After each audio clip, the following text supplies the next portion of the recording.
Hello, and welcome to Infidelity Tales Lab. Your support means everything to us. We'd love to know, which geographical location are you joining from today? At home? On the go? Share with us below. Now, let's dive into today's story. Chapter 1. The Shadow Investor. Maxwell Reed surveyed Chicago's gleaming skyline from his modest office window.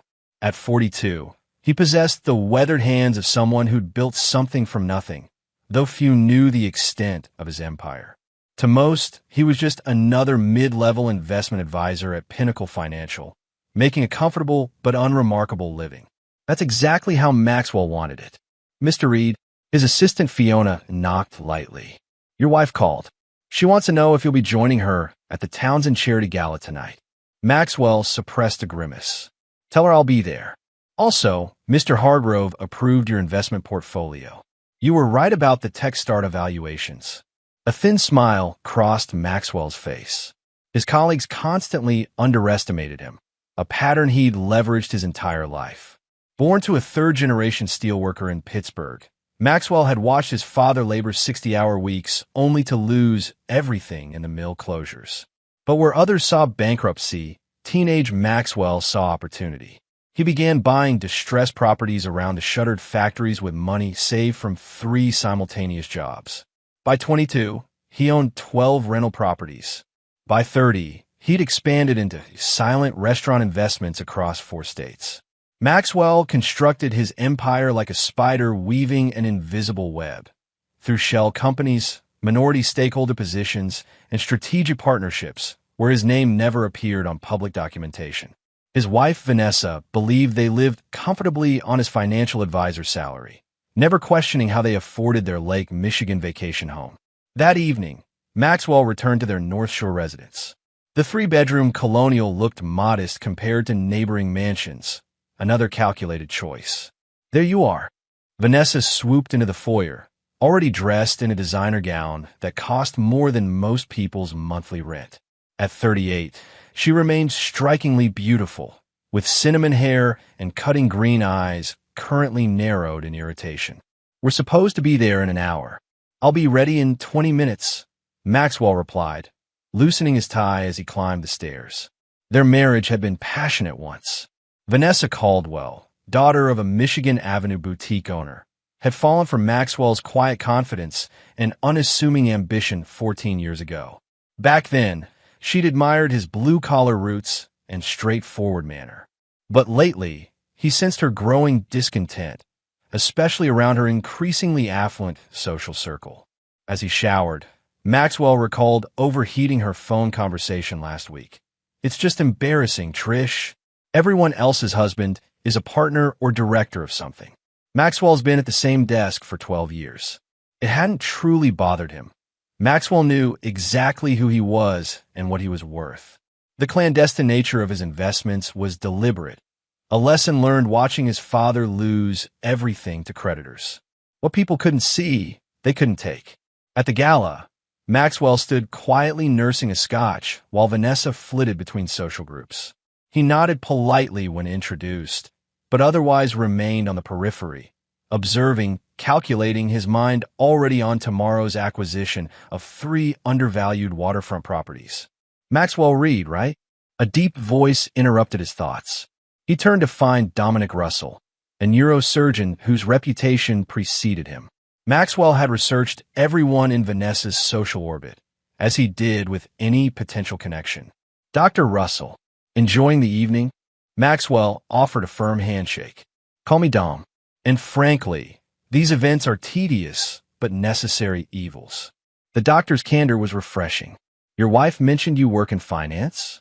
Investment advisory. Nothing particularly exciting. Dominic studied him with unexpected interest. Funny, I've always found people who downplay their work are either terrible at it or exceptional. Maxwell allowed a genuine half-smile. Sometimes it's just work. I doubt that. My brother-in-law mentioned a Maxwell Reed just orchestrated the Highland Restaurant Group acquisition. Remarkable deal structure, apparently. Different Maxwell Reed, I assume. A brief silence hung between them as Maxwell considered his response. He'd kept his professional achievements separate from his personal life for so long that the boundaries rarely blurred. Financial sectors full of people with similar names. Maxwell deflected smoothly. Of course, Dominic nodded, unconvinced. Well, whoever that Maxwell Reed is, he's apparently something of a silent genius.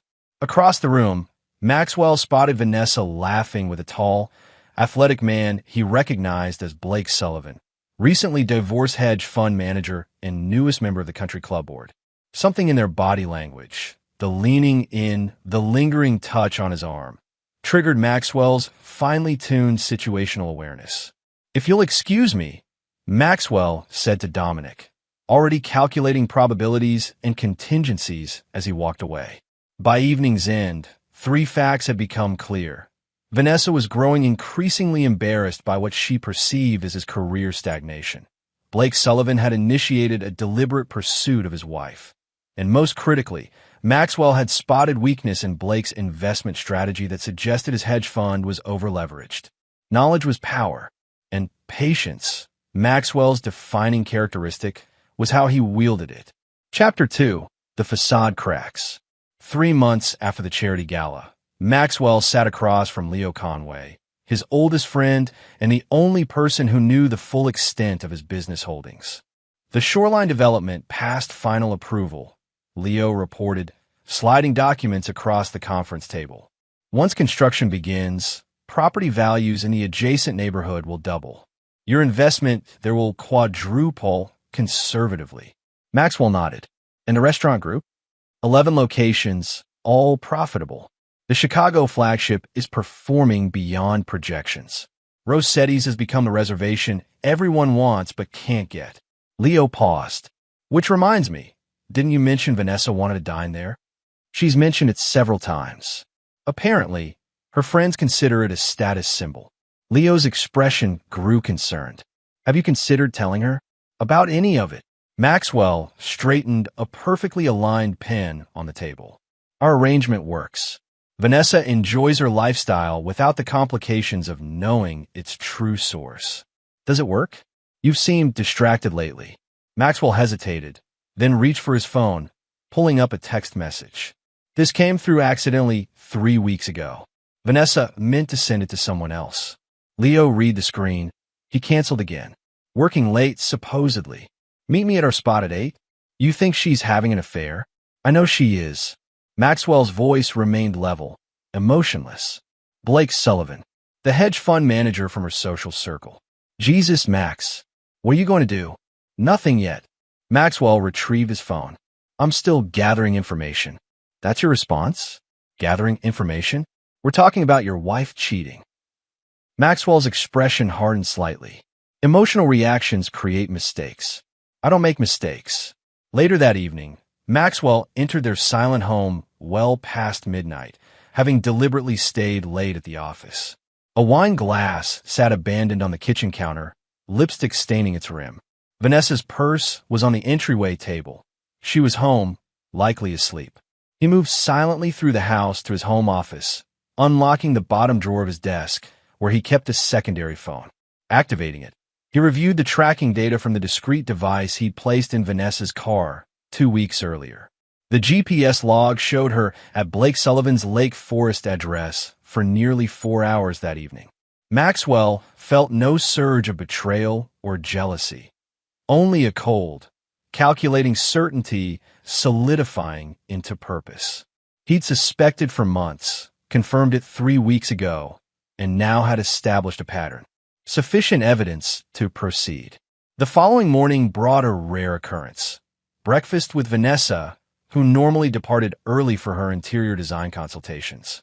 You were home late, she remarked, not looking up from her phone. End of quarter reports.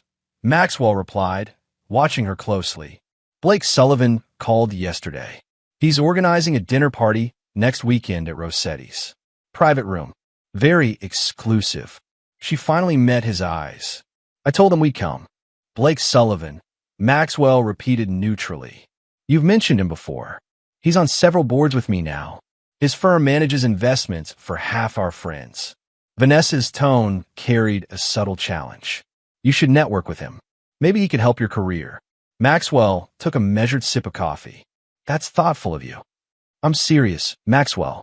Don't you ever think about advancement? Partners at your firm make 3 times what you do. I'm comfortable with where I am.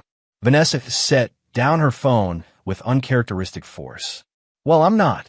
Do you know how it feels when everyone asks what my husband does, and all I can say is that you're the same mid-level advisor you were when we met? While their husbands are making partner, starting firms, buying vacation homes. We have a vacation home, Maxwell noted calmly. That tiny lakeside cottage? I'm talking about real homes, Maxwell. Places people want to visit.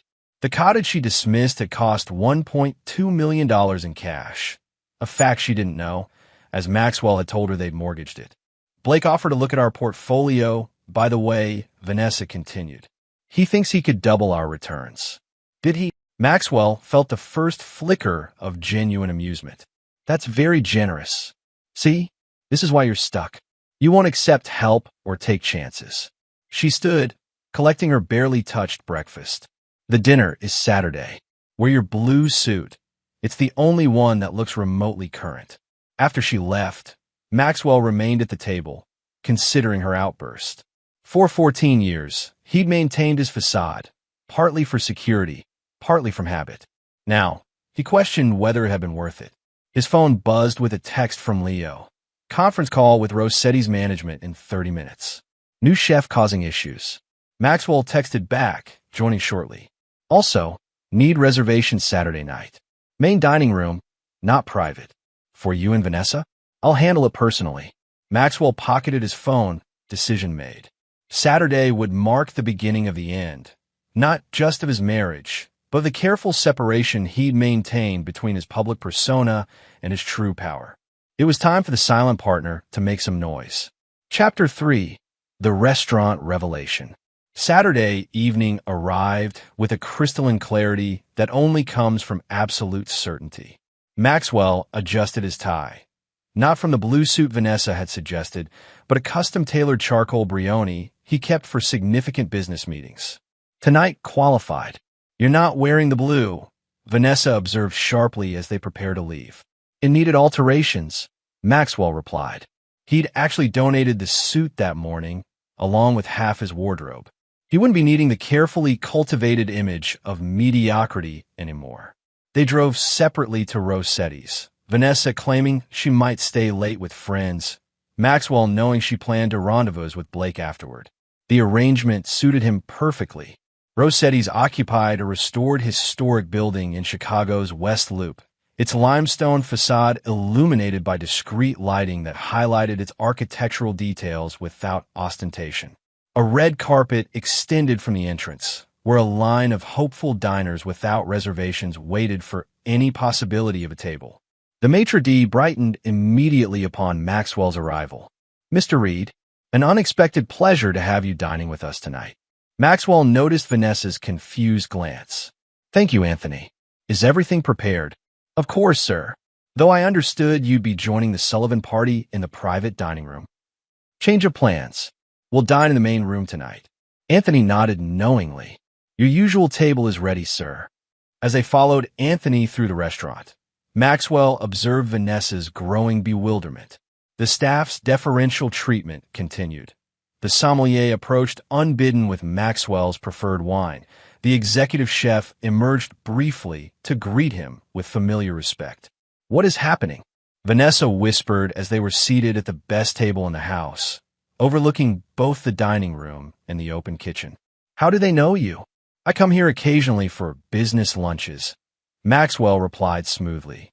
Before she could question further, Blake Sullivan appeared at their table, his practiced smile faltering slightly at finding them in the main dining room. Vanessa, Maxwell, we're all set up in the Medici room. His hand rested possessively on Vanessa's shoulder. Everyone's waiting. Maxwell noted the casual touch, the territorial display. Actually, Blake will be dining here tonight. Feel free to join us. Blake's confidence wavered momentarily before reasserting itself. Come on, man. I arranged this weeks ago. Private room, special menu, the works. It's impossible to get. And yet, here we are. Maxwell gestured to their table. Look, Blake lowered his voice. I don't know what your issue is, but this is embarrassing. The executive chef himself is preparing our meal in the private room. No, he isn't, Maxwell replied calmly. Blake's expression hardened. I specifically arranged. The executive chef does not cater private parties, not even for board members. That would be his sous chef, who is excellent, but not Chef Moretti. Vanessa's embarrassment transformed to anger. Maxwell, stop being difficult. Let's join Blake's party. You're welcome to join them, Vanessa. I'm staying here. Blake straightened, smoothing his tailored jacket. Fine. Stay here, Maxwell. Vanessa, shall we? Everyone's asking for you. Maxwell watched his wife's decision play across her face. Momentary hesitation followed by resolution as she stood to leave with Blake. He'd anticipated this choice. Just one moment, Maxwell said quietly. Blake turned impatiently. What now? I'd like to introduce my wife to some friends first. That table by the window. Maxwell nodded toward a group of 4 distinguished-looking diners. The gentleman in the navy suit is Howard Kessler, managing partner at Vanguard Capital.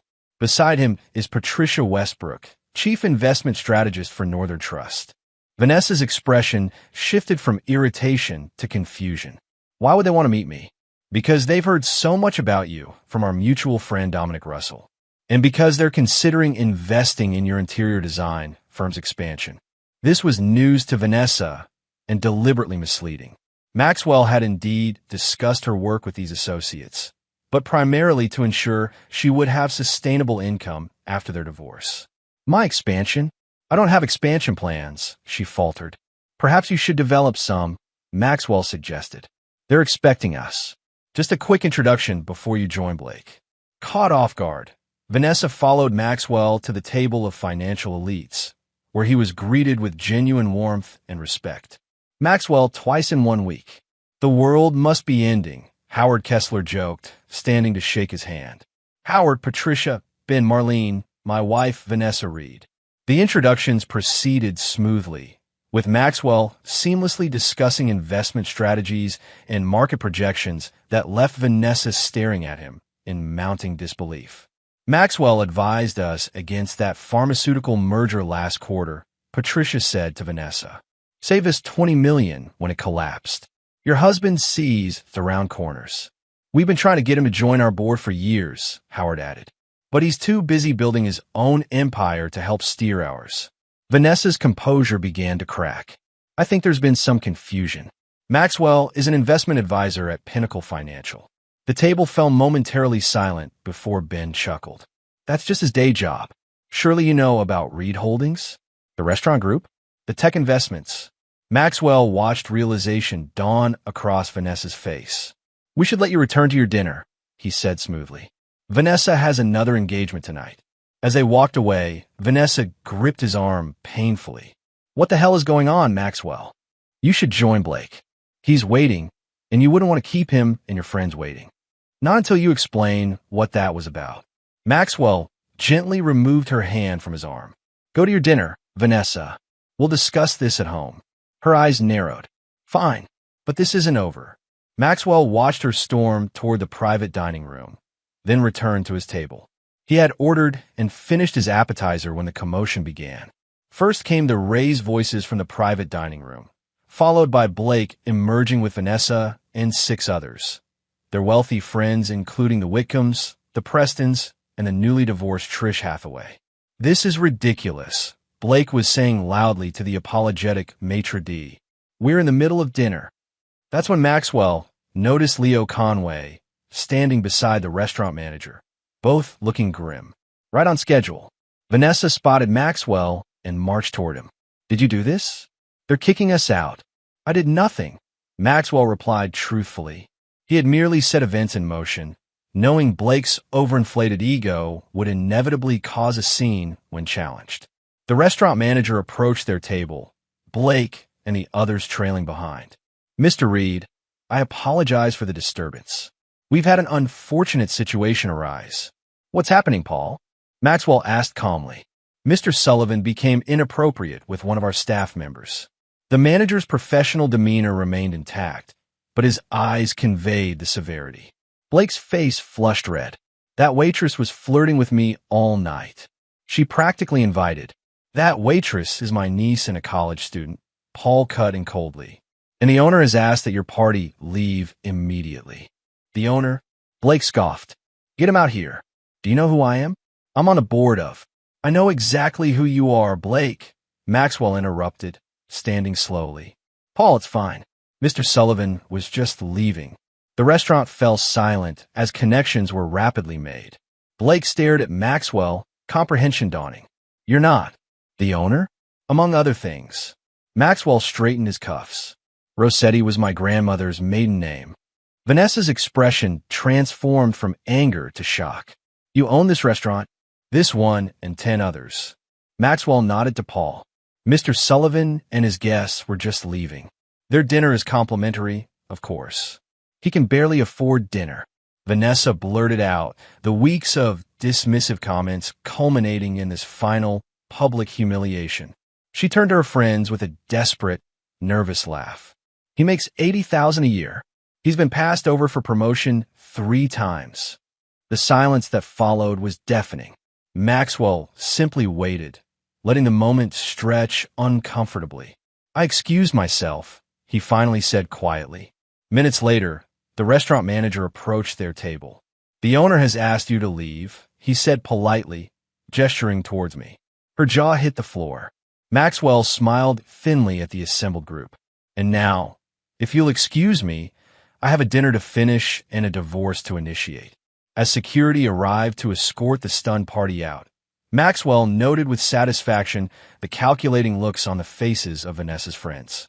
By morning, everyone in their social circle would know of his wealth and her betrayal. Phase 1 of his plan was complete. Chapter 4, The Unraveling.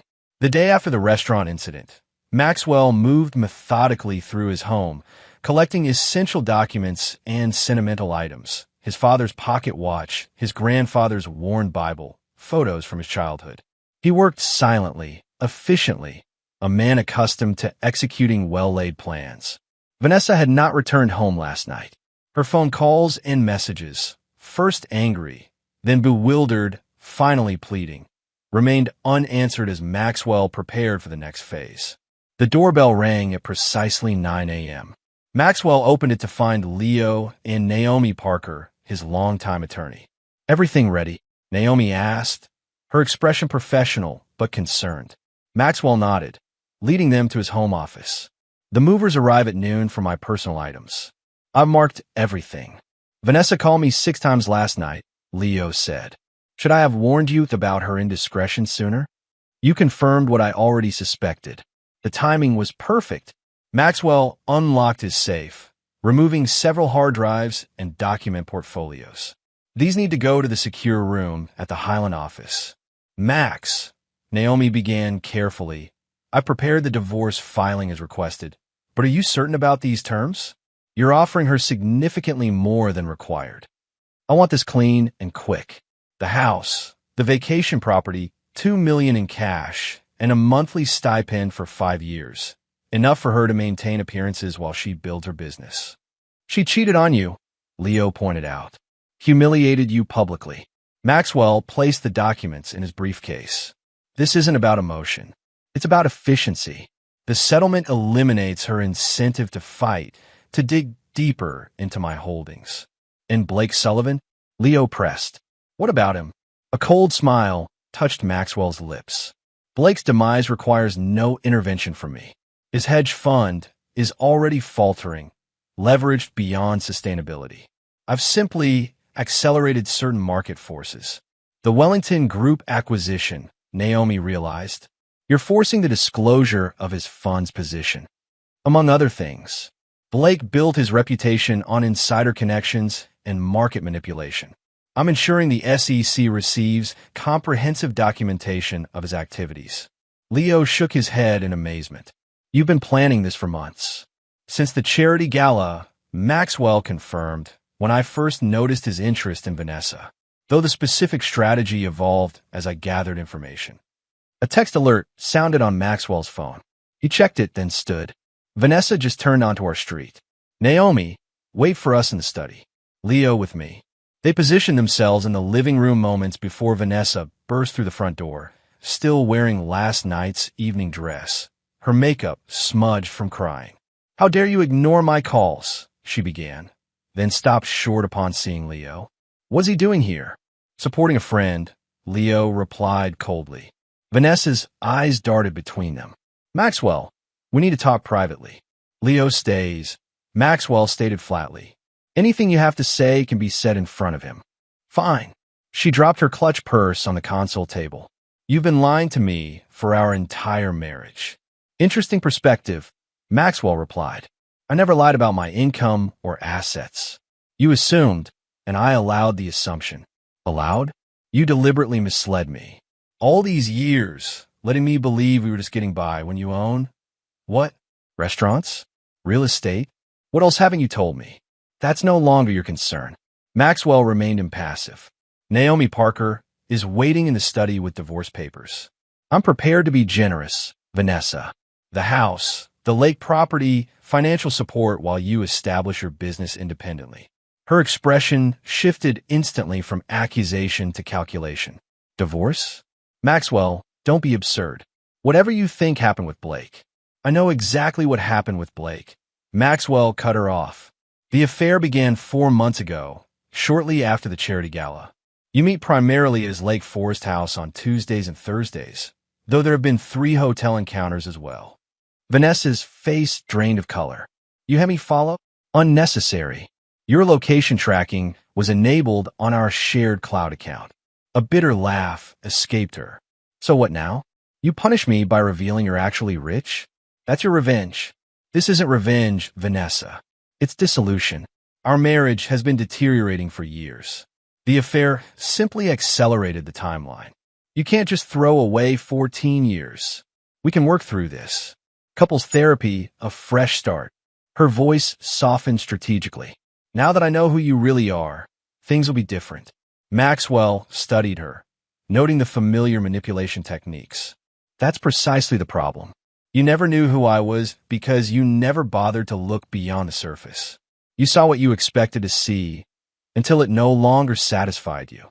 Vanessa's facade cracked. "You were never there. Always working, always distant. What was I supposed to think?" "You were supposed to trust your husband," Leo interjected. "Talk to him before jumping into bed with someone else. Stay out of this." Vanessa snapped, turning back to Maxwell. "If you're so wealthy, why hide it? Why live like this when we could have had so much more?" "Because I value security over display," Maxwell answered simply. "My father lost everything pursuing the appearance of success. I built something lasting by focusing on substance. Well, your substance made me a laughingstock." Tears welled in her eyes. "Everyone thought I married a nobody. And that bothered you enough to betray our vows." Maxwell's voice remained even, "Which tells me everything I need to know about your character." The finality in his tone penetrated her defenses. Vanessa stared at him, truly seeing the steel beneath his quiet exterior for perhaps the first time. "The divorce papers," Maxwell continued, "include a confidentiality agreement.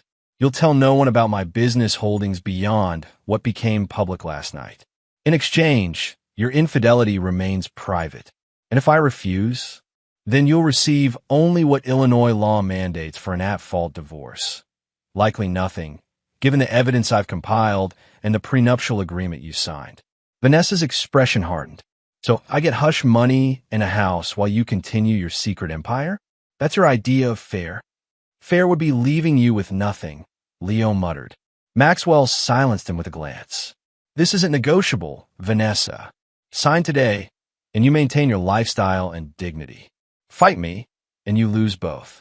The grandfather clock in the hallway ticked loudly as Vanessa weighed her options. Finally, her shoulders slumped in resignation. "Fine. Where do I sign?" "Naomi will walk you through everything. Then I suggest you call Blake. He's going to need emotional support in the coming weeks." "Why? What have you done?" Maxwell checked his watch. "Nothing yet. But by market close today, the SEC will be reviewing some very interesting documentation regarding his fund's activities." "You're destroying him because of me?" Horror dawned on her face. "No, Vanessa. Blake Sullivan is destroying himself through his own arrogance and fraud. I'm simply declining to protect him from the consequences of his actions." Maxwell nodded toward the study. Naomi is waiting. As Vanessa walked numbly toward the study, Leo whistled low. Cold, Max, effective but cold. This is just the beginning, Maxwell replied, checking his phone as another alert came through. Blake's attempting to liquidate positions ahead of the Wellington announcement. Exactly as predicted. You've thought of everything, Leo observed. No, Maxwell corrected him. I've simply recognized patterns and prepared accordingly. People like Blake and Vanessa are predictable in their self-interest. They seek shortcuts to status and wealth, which inevitably creates vulnerabilities. And you've never wanted status? Maxwell considered the question. Status is useful when strategically deployed. But no, I've never craved recognition for its own sake. He glanced toward the study where Vanessa was signing away their marriage. That's why she never truly knew me. She couldn't comprehend someone valuing power without its display. 3 hours later, Maxwell stood in the empty master bedroom. The movers had taken his carefully labeled possessions, leaving Vanessa's untouched. The divorce papers were signed, notarized, and filed electronically. His methodical dismantling of their shared life was nearly complete. His phone rang. Howard Kessler from Vanguard Capital. Maxwell, just heard about Sullivan's fund imploding. SEC's got auditors crawling through his books as we speak. You wouldn't happen to know anything about that anonymous tip with all that documentation, would you? Market forces demand transparency. Howard. A knowing chuckle came through the line. Of course. Listen, word's spreading about your restaurant group and other holdings. The board position we discussed is officially yours if you want it. I appreciate that. Let's discuss next week. Maxwell ended the call, gazing around the bedroom one final time. The demolition phase was proceeding perfectly. Now it was time to rebuild, on his terms, in plain sight. Chapter 5. The House of Cards. The Wellington Group announcement hit financial news outlets at precisely 9:30 a.m. on Monday, sending shockwaves through specific sectors of the market. Maxwell watched from his new penthouse overlooking Lake Michigan as Bloomberg reported the development with urgency. In a stunning move, Wellington Group has announced its acquisition of Meridian Technologies, revealing significant undisclosed liabilities that have sent Meridian's stock plummeting 72% in pre-market trading. Several hedge funds with major positions in Meridian are facing catastrophic losses, most notably Sullivan Capital Management. Maxwell sipped his coffee, satisfaction warming him more than the beverage. Blake Sullivan had built his fund on 3 pillars: insider connections, media manipulation, and concentrated positions in technology stocks, particularly Meridian, where Blake's college roommate served as CFO. What Blake hadn't known was that Maxwell owned 8% of Wellington Group through various shell companies, giving him advanced knowledge of the acquisition plans and the troubling findings during due diligence. Maxwell hadn't acted on this information directly. That would be illegal insider trading. Instead, he had simply ensured Wellington's board understood the importance of complete transparency regarding Meridian's financial irregularities upon announcement. His phone rang, Leo, calling from the Highland office. You seeing this? Sullivan's fund is finished. They're halting redemptions while the SEC investigation proceeds. Expected outcome, Maxwell replied calmly. How's the restaurant group transition? Smooth so far. The management team is relieved you're taking a more public role. Reservation requests have doubled since word spread about your ownership. Increase staffing accordingly. I want quality maintained. Maxwell moved to his laptop, reviewing preliminary designs for Reed Tower, his newly announced downtown development project. Any word for Vanessa? Her attorney requested clarification on the confidentiality provisions this morning. Apparently, she's already struggling with keeping quiet about your assets. She'll comply. The alternative is financial suicide. Maxwell zoomed in on an architectural detail, making a note for the project manager. And Blake. Leo's tone darkened. Made bail this morning. The securities fraud charges are just the beginning. They're finding irregularities going back years. Word is he's trying to reach you. I'm not available to him. He showed up at the Highland office. Security turned him away, but he seemed desperate. Maxwell considered this development. Increase security at all properties. If he approaches me directly, I'll handle it. After ending the call, Maxwell reviewed his calendar. The day included meetings with his expanded executive team, an interview with the Chicago Business Journal, and dinner with Dominic Russell and his wife. The first social engagement since his public emergence. His phone buzzed with a text from an unknown number. "We need to talk.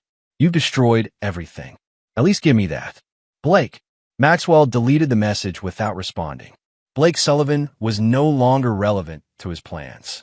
Later that afternoon, Maxwell sat across from Catherine Zhang, the Chicago Business Journal's most respected financial reporter. She'd been pursuing an interview for weeks, ever since his ownership of Rossetti's became public knowledge. "Mr. Reed, your emergence as a major player in Chicago business has taken everyone by surprise," she began. "Some are calling you the ghost because of how invisibly you built your empire. Was that deliberate?" "I prefer strategic privacy," Maxwell replied. "Building quietly allowed me to focus on fundamentals rather than perception. Yet your companies have outperformed market averages by significant margins. The Reed portfolio's restaurants show 40% higher profitability than industry standards. Your real estate developments have revitalized struggling neighborhoods without displacing residents. There seems to be a philosophy beyond just wealth accumulation." Maxwell appreciated her preparation. "My father lost our family home during the steel industry collapse. I watched financial institutions profit from that devastation while communities suffered. My approach attempts to align financial success with community stability. Yet you've remained personally unknown until recently. What changed?" A calculated pause. "Let's just say certain personal developments necessitated a more public profile." Catherine's eyes sharpened with interest. "You're referring to your divorce? That's a private matter." "Of course." She shifted tactics. "Your ex-wife's interior design firm has just announced a partnership with Whitcomb Developments, owned by close friends of Blake Sullivan, who's currently facing securities fraud charges." "Any connection?" Maxwell maintained his neutral expression. "None whatsoever. My ex-wife's business activities are her own concern." Catherine clearly didn't believe him, but moved on. "Let's discuss Reed Tower. At 68 stories, it will be your most ambitious project yet." The interview continued professionally, with Maxwell revealing selective details about his business philosophy and future plans. When it concluded, Catherine lingered during the photographer's setup for accompanying portraits. "Off the record, Mr. Reed, there are rumors that Blake Sullivan's downfall wasn't entirely coincidental to your divorce." Maxwell met her gaze steadily. "The market rewards integrity and punishes its absence, Ms. Zhang. That's not coincidence, it's causality. And your ex-wife's involvement with Sullivan is irrelevant to his legal troubles. His fraud predates any personal connections." Catherine studied him with newfound respect. "You're either the most calculating man I've ever met or the most principled. I haven't decided which. Perhaps principles require calculation to survive in today's world," Maxwell suggested as the photographer called him to position. That evening, Maxwell welcomed Dominic Russell and his wife Elaine to his penthouse for dinner. The neurosurgeon had been the first to recognize Maxwell's deliberate obscurity at the charity gala months ago, and Maxwell had identified him as a potential ally in his reconstructed social circle. "Spectacular view," Dominic commented, accepting a glass of whiskey as they stood by the floor-to-ceiling windows. "Though I must say, I preferred the mystery of not knowing whether you were the Maxwell Reed behind the Highland acquisition." Maxwell allowed a rare, genuine smile. The mystery served its purpose, which was freedom to operate without expectations or interference. Elaine joined them, champagne in hand. "Dom tells me you're reshaping your public image completely. New development, philanthropy announcements, board positions. Quite the transformation." "Evolution rather than transformation," Maxwell corrected. "The foundations were always there, just not visible." "Speaking of visible," Dominic said carefully, "I saw Vanessa at the Palmer House yesterday. With Blake Sullivan." Maxwell showed no reaction. "Unsurprising, even with his legal troubles?" Elaine asked incredulously. "Birds of a feather," Dominic muttered. "Blake's legal situation will resolve as justice dictates," Maxwell said neutrally. My interest in both him and Vanessa ended with a divorce. The elegant dinner proceeded pleasantly, focusing on mutual interests in urban development and healthcare innovation. As they were saying goodbye, Dominic took Maxwell aside. Fair warning. Vanessa's been telling people you're vindicatively destroying Blake to punish her. Says you're obsessed and dangerous. Predictable narrative, Maxwell replied, unconcerned. The facts will speak for themselves. After his guest departed, Maxwell received an alert from his building security. Blake Sullivan was in the lobby, intoxicated and demanding to see him. Shall we remove him, Mr. Reed? The security chief asked over the intercom. Maxwell considered his options. Confronting Blake now might actually accelerate his plans. Send him up, but have security remain in the hallway. Minutes later, a disheveled Blake Sullivan stood swaying slightly in Maxwell's penthouse entryway. His designer suit was rumpled, his eyes bloodshot. Nice place, Blake slurred, looking around bitterly. All this while pretending to be nobody. You must have enjoyed watching us all underestimate you. State your purpose, Blake. It's late. My purpose? Blake laughed harshly. My purpose is gone. Funds frozen, clients fleeing, SEC freezing my assets. All because you couldn't handle your wife wanting a real man. Maxwell regarded him with cold assessment. Your fund collapsed because you committed securities fraud, Blake. Your relationship with my ex-wife is irrelevant to those facts. Bullshit. The timing's too perfect. You orchestrated everything. The Wellington deal, the SEC investigation, all of it. You give me too much credit. Blake's desperation turned to rage. You arrogant bastard. You think you've won? Vanessa never loved you. She told me everything. How you were emotionally absent, sexually inadequate. She was using you for years. Maxwell's expression remained unchanged. Are you finished? No. You destroyed my life over a woman who was throwing herself at me. She's still with me, you know. We're planning to leave the country once I handle these trumped-up charges. Planning to flee prosecution is a federal offense, Blake. You might want to reconsider announcing that intention. Blake lunged forward suddenly, grabbing Maxwell's shirt. You think this is a game? I've lost everything. With surprising speed, Maxwell twisted, using Blake's momentum against him. In one fluid motion, Blake found himself face down on the marble floor, Maxwell's knee pressing precisely between his shoulder blades. Listen carefully, Maxwell said quietly, increasing pressure as Blake struggled. You lost everything through your own greed and fraud. I simply declined to protect you from the consequences. He leaned closer. And Blake? If you ever approach me again, what's happening to you now will seem like a minor inconvenience compared to what follows. Maxwell released him and stepped back. Security will escort you out. I suggest you focus on your legal defense rather than your relationship with Vanessa. She has a pattern of abandoning sinking ships. As security led the humiliated Blake away, Maxwell straightened his shirt cuffs, noting with satisfaction that the confrontation had unfolded almost exactly as he'd anticipated. Blake's desperation, Vanessa's betrayal, their plans to flee, all information he could use. The house of cards was collapsing precisely as designed. But Maxwell wasn't finished yet. The final phase of his plan required one more calculated move, timed for maximum effect. Chapter 6: The Invisible Hand. 3 weeks after his confrontation with Blake, Maxwell sat in Naomi Parker's office reviewing documents for his newest acquisition, a struggling media company that owns several influential local publications, including the Society magazine that had been Vanessa's Bible for years. The bankruptcy court approved our bid, Naomi confirmed. Ownership transfers next Tuesday. We've kept your involvement completely confidential, as requested. Excellent. And the editorial transition. The new editor-in-chief starts immediately. Catherine Zhang from the Business Journal. She's eager to implement the editorial vision you discussed, particularly the feature on financial fraud among Chicago's elite. Maxwell nodded with satisfaction. Perfect timing. Speaking of timing, Naomi hesitated. The FBI has requested an interview with you regarding Blake Sullivan's case. Apparently, he's been making accusations. Expected.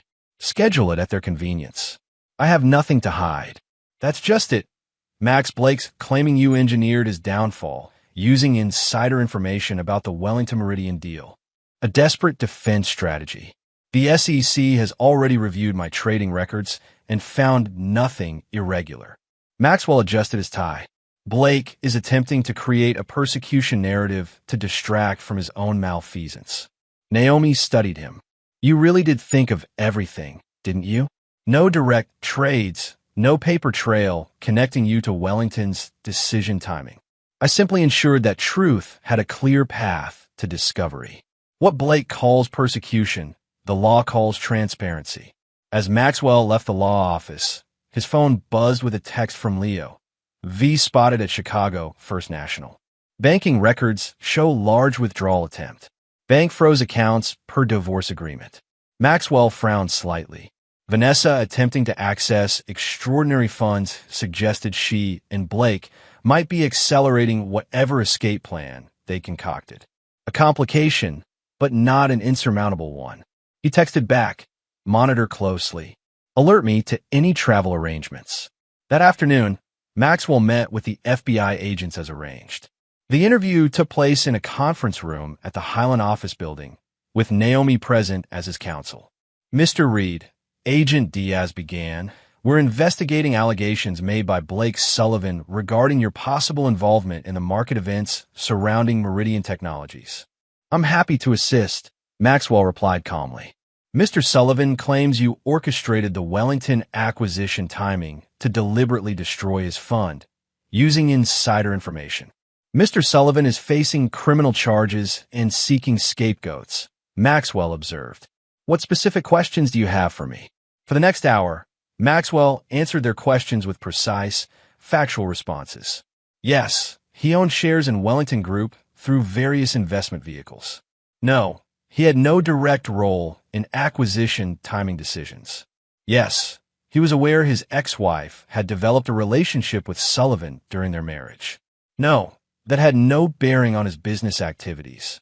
One final question, Mr. Reed, Agent Prescott said. Did you at any point provide information to the SEC regarding Sullivan Capital Management's trading activities? I believe in market transparency, Agent Prescott. When I became aware of potentially irregular trading patterns through publicly available information, I compiled that analysis and submitted it through proper channels. As any concerned market participant should. The agents exchanged glances. That's not in Sullivan's allegations. Because he's unaware of it, Maxwell replied. The SEC keeps whistleblower identities confidential. After the agents departed, Naomi shook her head in amazement. You just admitted to triggering the investigation that destroyed him. I admitted to fulfilling my civic duty by reporting suspected securities violations through proper channels. Nothing more. You're either the most ethical, ruthless man I've ever met, or the most ruthlessly ethical. Maxwell smiled thinly. Is there a difference? Later that evening, Maxwell received an unexpected visitor at his penthouse, Dominic Russell, arriving without his wife and looking troubled. Sorry for the unannounced visit, Dominic said as Maxwell welcomed him in. Something's happened that you should know about. Please sit. Maxwell poured 2 whiskeys, handing one to his friend. Elaine hosted a charity committee meeting today. Vanessa attended. Dominic took a substantial sip before continuing. She was unhinged, Maxwell, telling everyone you're manipulating the legal system to persecute Blake, that you've frozen her assets illegally, that you're threatening them. All false, of course. Obviously. But she's convincing to those who don't know better. She had several of the women in tears with stories about your supposed controlling behavior during your marriage. Maxwell considered this information. And how did Elaine respond? Called her out completely. Reminded everyone that Blake's facing federal charges based on documented fraud, not your influence. Then suggested Vanessa might want to reconsider her loyalty to a man who victimized his own investors. I appreciate Elaine's support. Dominic leaned forward. There's more. After most guests left, Vanessa received a phone call that upset her severely. She mentioned something about offshore accounts being frozen and Blake being denied bail modification. Then she asked Elaine if she could recommend a criminal defense attorney. This was significant news. Blake must have attempted to access emergency funds only to discover Maxwell had already identified and reported his hidden accounts to federal authorities. "Thank you for telling me this," Maxwell said. "It may be relevant to an ongoing federal investigation." "You knew, didn't you? About their offshore accounts?" Maxwell sipped his whiskey. "Let's just say I've learned to anticipate certain behaviors from people with particular character profiles. They're planning to run, aren't they?" "We're planning," Maxwell corrected. "Those options are now closed." Dominic studied him with newfound respect and wariness. "You're a dangerous man to cross," Maxwell read. "I prefer thorough." After Dominic left, Maxwell made a call to Agent Diaz, sharing the information about Vanessa's comments regarding offshore accounts. The agent thanked him, noting they'd be following up immediately. The next morning brought news that Blake Sullivan had been arrested again, this time for attempting to access hidden assets in violation of court orders. His bail was revoked. Vanessa was brought in for questioning regarding her knowledge of these accounts. Maxwell watched the developments with clinical detachment. His invisible hand had guided events, but Blake and Vanessa had made their own choices at every turn. He had merely ensured those choices had consequences. Later that day, the first edition of Chicago Society under its new ownership hit newsstands. The cover story, "Financial Predators: How Fraud Artists Target Chicago's Elite," featured Blake Sullivan prominently, with extensive details of his scheme and victims. An accompanying sidebar noted Vanessa Reed's interior design firm had received substantial payments from Sullivan's fund for consulting services that appear to have no legitimate business purpose. Maxwell's phone rang incessantly as former social connections sought his comment on the explosive article. He declined all calls except one. Catherine Zhang, the new editor-in-chief. "Quite an impactful first issue," he noted when he answered. "The facts spoke for themselves," she replied. "Though I'm curious, did you know what we'd find when you suggested investigating Sullivan's client relationships?" "I had suspicions. Your team did the actual journalism, including discovering your ex-wife received over $300,000 for design services that no one can verify." "An unfortunate coincidence," Maxwell said neutrally. Catherine's skeptical silence spoke volumes. Finally, she said, "The FBI interviewed her this morning about those payments. Sources tell me she implicated Sullivan completely, claiming she was manipulated." "Unsurprising. You know," Catherine observed, "for someone whose ex-wife is potentially facing criminal charges, you seem remarkably unaffected." "My concern is for justice, not vengeance, Ms. Zhang." "Of course." Her tone suggested complete disbelief. "One more thing. We're planning a profile on you for next month's issue. The invisible hand behind Chicago's Renaissance. Would you be willing to be interviewed?" "I'll consider it," Maxwell replied, ending the call. By nightfall, Maxwell had received confirmation that Vanessa had been released after her FBI interview, but with travel restrictions pending further investigation. Blake remained in custody, his legal problems mounting as investigators discovered additional irregularities in his fund's operations. Standing at his penthouse window overlooking the city, Maxwell allowed himself a moment of satisfaction. Phase 2 of his plan, the complete dismantling of Blake's business and reputation, had been accomplished without Maxwell ever directly attacking him. The man had been destroyed by his own actions, with Maxwell merely ensuring those actions received proper scrutiny. Phase 3 was about to begin. The reconstruction of Maxwell's public identity, fully in control of his own narrative for the first time. The restaurant incident had been merely the opening move in a much larger game, one where Maxwell had rewritten the rules entirely. His phone rang again. "Leo." "It's done," his friend reported. "Blake Sullivan has agreed to a plea deal. 5 to 7 years, full cooperation against other conspirators." "And Vanessa?" "Being investigated for potential money laundering through her design firm. Her assets have been frozen pending the outcome." Maxwell nodded to himself. Perfect timing for the Reed Foundation announcement tomorrow. "The contrast won't be lost on anyone," Leo agreed. "While they face disgrace and criminal charges, You'll be launching a $50 million initiative to revitalize struggling neighborhoods. The same ones where Sullivan's fund redline borrowers. Poetic justice, Maxwell murmured. More like calculated justice, Leo corrected. You've choreographed every move since the night at Rossetti's. The question is, are you satisfied now? Maxwell considered the question seriously. Not satisfaction, Leo. Completion. I've simply restored proper balance. And what does that mean for Vanessa? Maxwell's expression hardened slightly. She made her choices. Now she'll live with the consequences. You know, she'll lose everything. Her reputation, her business, possibly her freedom. Yes, Maxwell acknowledged coldly. Just as she was willing to let me lose everything that mattered to me. My dignity, my privacy, my carefully constructed life. The ruthlessness in his voice surprised even Leo. I'm starting to think Blake Sullivan got off easy compared to what you had planned for Vanessa. Maxwell turned from the window. The invisible hand doesn't punish Leo. It simply ensures that actions find their natural consequences. Blake committed financial crimes and will face justice for them. Vanessa committed betrayal and will discover that her carefully cultivated social standing was built on sand. As he ended the call, Maxwell reviewed the next day's schedule, the foundation announcement, meetings with community leaders, and a private dinner with potential business partners. His new life was taking shape exactly as planned. The restaurant revelation had been just the beginning. His true revenge would be living well, publicly and powerfully, while those who had dismissed him faced the consequences of their own character flaws. Not through his direct action, but through his meticulous arrangement of circumstances where truth inevitably emerged. That was the art of the invisible hand, guiding events while leaving no fingerprints. Chapter 7. The Phoenix Strategy. 6 months after the restaurant revelation, Maxwell Reed had transformed from Chicago's hidden power broker to its most visible business leader.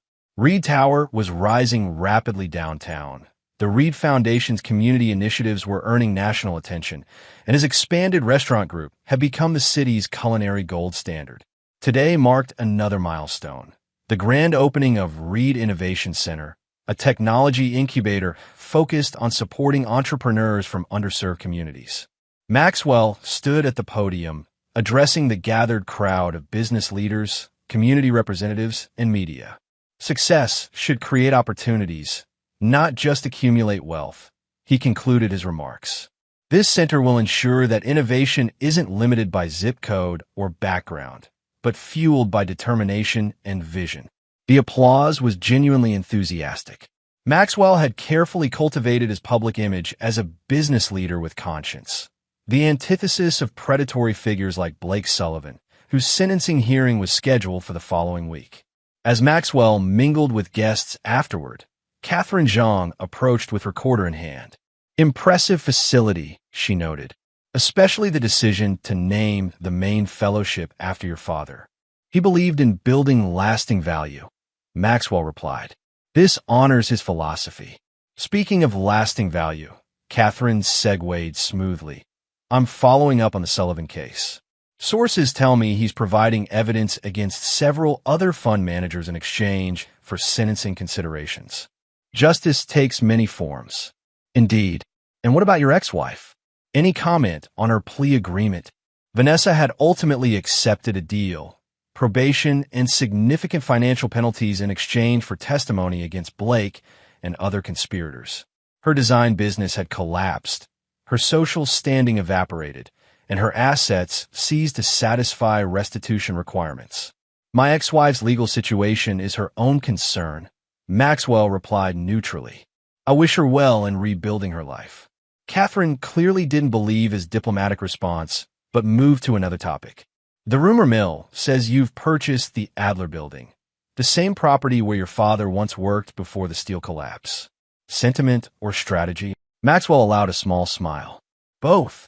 That building represents where I came from and where I'm going.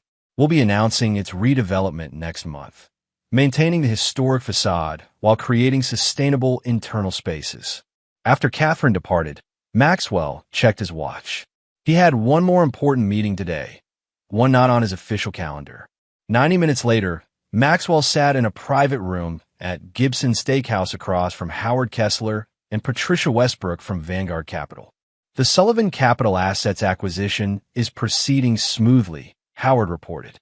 Once the court approves our bid, we'll control their entire portfolio at approximately 30 cents on the dollar. With your capital contribution, we'll be positioned to stabilize those investments and eventually restore significant value, Patricia added. The former clients who stayed with the receiver will be made whole. Maxwell nodded approvingly. And the management structure we discussed? In place, Howard confirmed. The new entity will operate independently, but with oversight from the Reed Group. Your role remains officially advisory, maintaining appropriate distance given the circumstances. Perfect. This arrangement represented the culmination of Maxwell's Phoenix strategy, rising from the ashes of Blake Sullivan's collapsed fund to rescue its legitimate assets while maintaining ethical separation. The former clients would recover their investments. Maxwell would add significantly to his holdings, and his reputation for financial rescue rather than predation would be reinforced. There's one other matter, Patricia said carefully. Vanessa Reed has applied for a position with our HR department. Obviously, given your relationship with Vanguard, we wanted to consult you before responding. Maxwell considered this unexpected development. Her qualifications? Surprisingly relevant. Before her interior design business, she worked in corporate recruitment. Her references, excluding recent history, are strong. And she specifically applied to Vanguard. Knowing my connection? Howard nodded. That's what raised flags. It could be innocent. We're one of the few major firms without direct Sullivan exposure. Or it could be an attempt to access information about me. Maxwell completed the thought. Or perhaps simply a desperate move from someone whose options have narrowed considerably. How would you like us to proceed? Patricia asked. Maxwell thought carefully before responding. Review her application according to normal protocols. If she's qualified, interview her. But place her in a department with no access to information regarding my investments or activities. Howard raised an eyebrow. Surprisingly merciful, given the circumstances. Not mercy, Maxwell corrected. Pragmatism. Denying her employment because of our past would suggest I'm still affected by it. I'm not. This wasn't entirely true. Maxwell's systematic dismantling of Vanessa's life, through legal, financial, and social mechanisms, had been executed with cold precision. He had ensured she lost everything that mattered to her: status, wealth, reputation. Her current desperate circumstances were the direct result of his invisible orchestration. Yet true victory required indifference, not continued engagement. Maxwell's Phoenix strategy wasn't just about rebuilding his public empire, but about emerging from the ashes of his marriage transformed, stronger, more visible, and completely detached from the past. After dinner, Maxwell returned to Reed Tower, where his penthouse now occupied the top 3 floors of the completed portion. The space was dramatically different from his former home with Vanessa. Clean architectural lines, museum-quality art, and technological innovation throughout. It reflected his true aesthetic, no longer constrained by the facade of middle-class modesty. Leo was waiting in the private elevator lobby. Sorry to ambush you, but this couldn't wait. He handed Maxwell a folder. Vanessa reached out to Naomi today, requesting a meeting with you. Maxwell scanned the enclosed letter. Vanessa's carefully worded request cited closure and personal healing as reasons for the meeting. Interesting timing, Maxwell observed. The same day she applies to Vanguard. You think they're connected? Undoubtedly. The question is how. Maxwell entered his penthouse, Leo following. Her assets remain frozen, pending final restitution determinations. Her probability of securing comparable employment elsewhere is minimal given the publicity surrounding the case. She's seeking leverage. So you'll refuse the meeting? Maxwell poured 2 bourbons, handing one to Leo. On the contrary, I'll agree to it. Leo looked surprised. After everything she did, why give her the satisfaction? Because refusing suggests fear or lingering emotion. Neither applies. Maxwell sipped his bourbon. Additionally, I'm curious what strategy she's attempting. It could be genuine remorse, Leo suggested without conviction. Possible, but implausible. Vanessa's patterns suggest calculated self-interest rather than authentic accountability. 2 days later, Maxwell sat in a private room at the Peninsula Hotel, waiting. He'd chosen neutral territory for this meeting. Neither his space nor hers, but ground that conveyed his position of power while maintaining public visibility. Vanessa arrived precisely on time, and Maxwell had to admit she'd managed her appearance carefully despite reduced circumstances. Her clothing was understated but quality, her makeup minimal, her demeanor subdued rather than entitled. "Thank you for meeting me," she began after declining his offer of refreshment. "I wasn't sure you would. I was curious about your purpose," Maxwell replied neutrally. Vanessa took a deep breath. "First, I want to apologize. My behavior during our marriage, especially toward the end, was inexcusable. The affair with Blake, the public humiliation at the restaurant. I've had a lot of time to reflect on my choices." Maxwell observed her performance with detached analysis. The contrition seemed well-rehearsed, though not necessarily insincere. "I appreciate your apology," he said simply. She looked momentarily thrown by his calm acceptance. "I expected more resistance. What would be the point? Our marriage is over. The legal consequences of subsequent events have been determined by appropriate authorities. There's nothing to debate. That's it." After 14 years together, Maxwell studied her. "What were you hoping for, Vanessa? Anger? Recriminations? Some demonstration that you still affect me emotionally?" Color rose in her cheeks. "I was hoping for a conversation between two people who shared a significant portion of their lives, not a corporate negotiation." "Then perhaps you should have requested that conversation before pursuing a relationship with Blake Sullivan, not after its consequences have become untenable." The directness visibly unsettled her. "That's fair," she conceded. "But people make mistakes, Maxwell. Terrible ones. I've lost everything. My business, my home, my reputation. Actions have consequences," Maxwell observed dispassionately. "Your actions engineered those consequences." Vanessa's composed facade cracked. "Don't pretend you didn't orchestrate everything that happened to Blake and me. The SEC investigation, the media exposure, the asset seizures. It all started with you." Maxwell remained impassive. "Blake Sullivan committed securities fraud. You accepted funds without providing legitimate services. My actions merely ensured proper regulatory review. You could have just divorced me without destroying my entire life. I offered you a generous settlement. You chose to align yourself with a criminal instead." Vanessa struggled to regain composure. "Fine. Yes, I made catastrophic choices. But does that justify reducing me to nothing? I can't even rent an apartment without a co-signer now." "Which brings us to your actual purpose," Maxwell said calmly. "You didn't request this meeting for closure. You want financial assistance." The accuracy of his assessment visibly deflated her. "Is that so terrible? To ask for help from someone who once cared about me? Not terrible. Simply predictable." Maxwell leaned forward slightly. "You're also applying to Vanguard Capital, where I have significant influence. Both approaches suggest you're seeking to leverage our past relationship rather than truly rebuilding independently. That's not fair. I applied to Vanguard because they're one of the few places not tainted by Blake's scandal. My qualifications are legitimate. I haven't interfered with your application," Maxwell assured her. "If you're qualified, you'll be considered accordingly." Vanessa looked genuinely surprised. "You haven't blocked me?" "No, nor will I.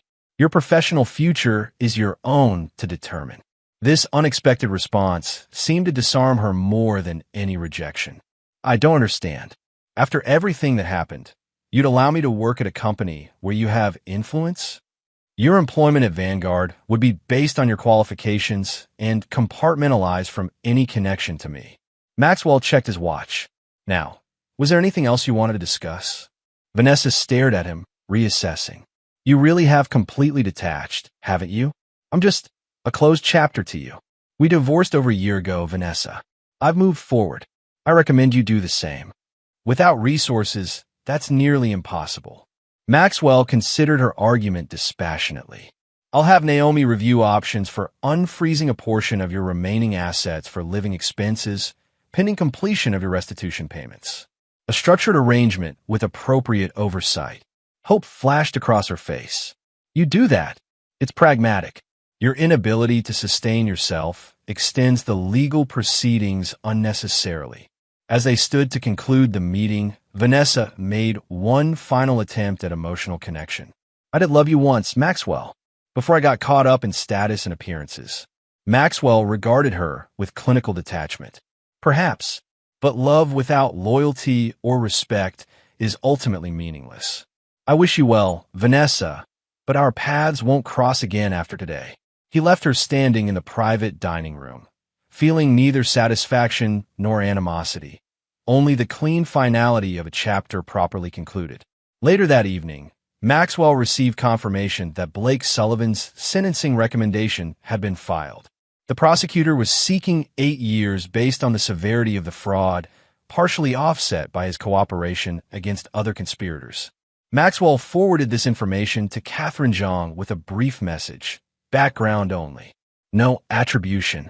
Her reply came quickly. Understood. Running feature next week on financial ethics reforms inspired by the Sullivan case. Care to comment as industry leader? He smiled slightly at the transparent attempt to connect him publicly to Sullivan's downfall. Happy to discuss reform proposals generally. Specific cases best addressed by regulatory authorities. The Phoenix strategy was working precisely as designed. From the ashes of his intentionally modest former life, Maxwell had emerged fully formed in his true capacity. Powerful, visible, yet still maintaining careful control over his narrative. His revenge against Vanessa and Blake hadn't required direct confrontation or obvious attacks. He had simply arranged circumstances where their own flawed characters led inevitably to their downfall, while he rose higher with each calculated move. The silent partner had found his voice, and Chicago was listening. Chapter 8. The Final Reckoning. 18 months after the restaurant revelation, Maxwell stood on the observation deck of Reed Tower, surveying his domain. Chicago stretched before him, its skyline now permanently altered by his vision. Construction on the south wing is 2 weeks ahead of schedule, reported Alicia Brennan, his chief operating officer. The Reed Foundation offices will be ready for occupancy next month, and the community innovation spaces shortly after. Excellent. And the Adler building renovation. Preservation specialists have approved our adaptive reuse plan. We're maintaining 80% of the original structure while achieving LEED Platinum certification. Maxwell nodded approvingly. The Adler building symbolized his personal journey.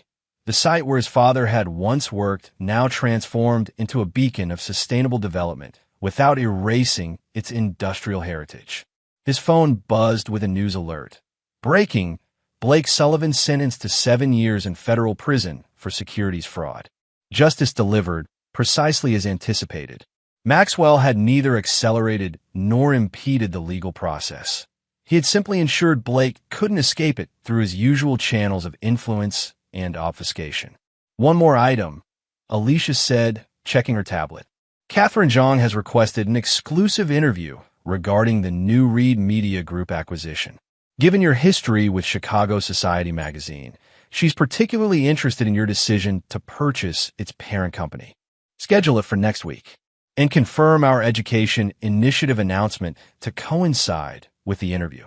After Alicia departed, Maxwell remained on the observation deck, reflecting on the symmetry of recent developments.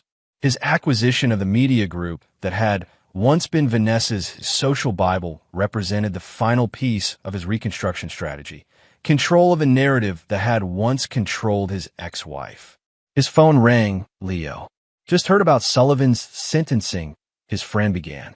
7 years with possibility of parole after 5. Seems light considering the damage. It's appropriate, Maxwell replied. His cooperation helped dismantle 2 other fraudulent operations. Always the pragmatist, Leo chuckled. Speaking of pragmatism, Vanessa's employment at Vanguard is working out surprisingly well.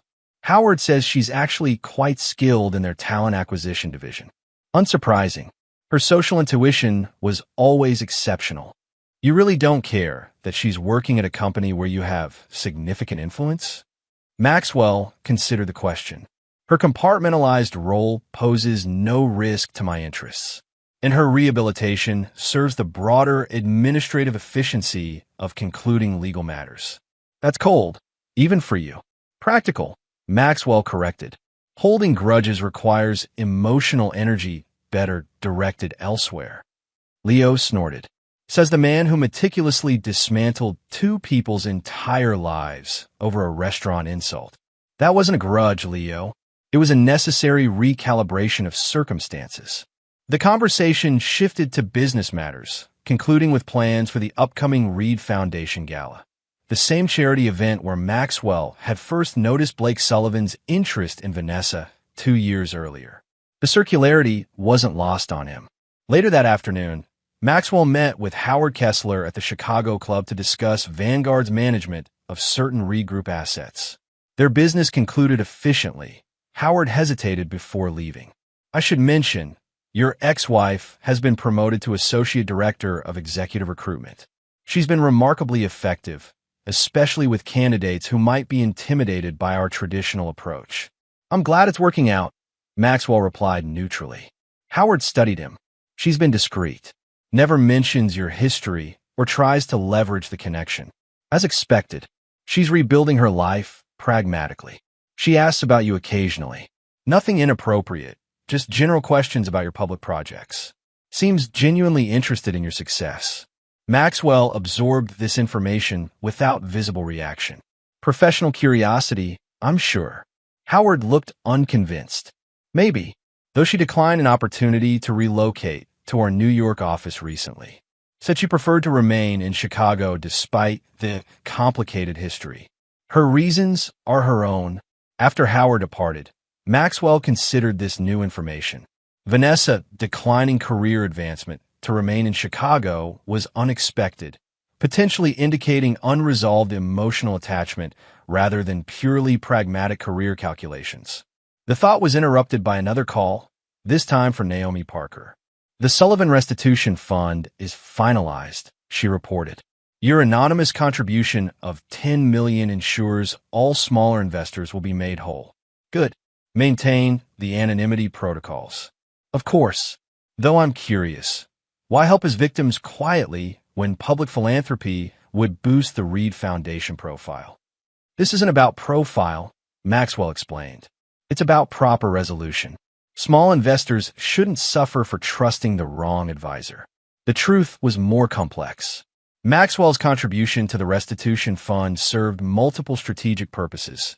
It demonstrated his commitment to market integrity, provided tax advantages through the foundation, and most importantly, it placed a final period on the Sullivan saga.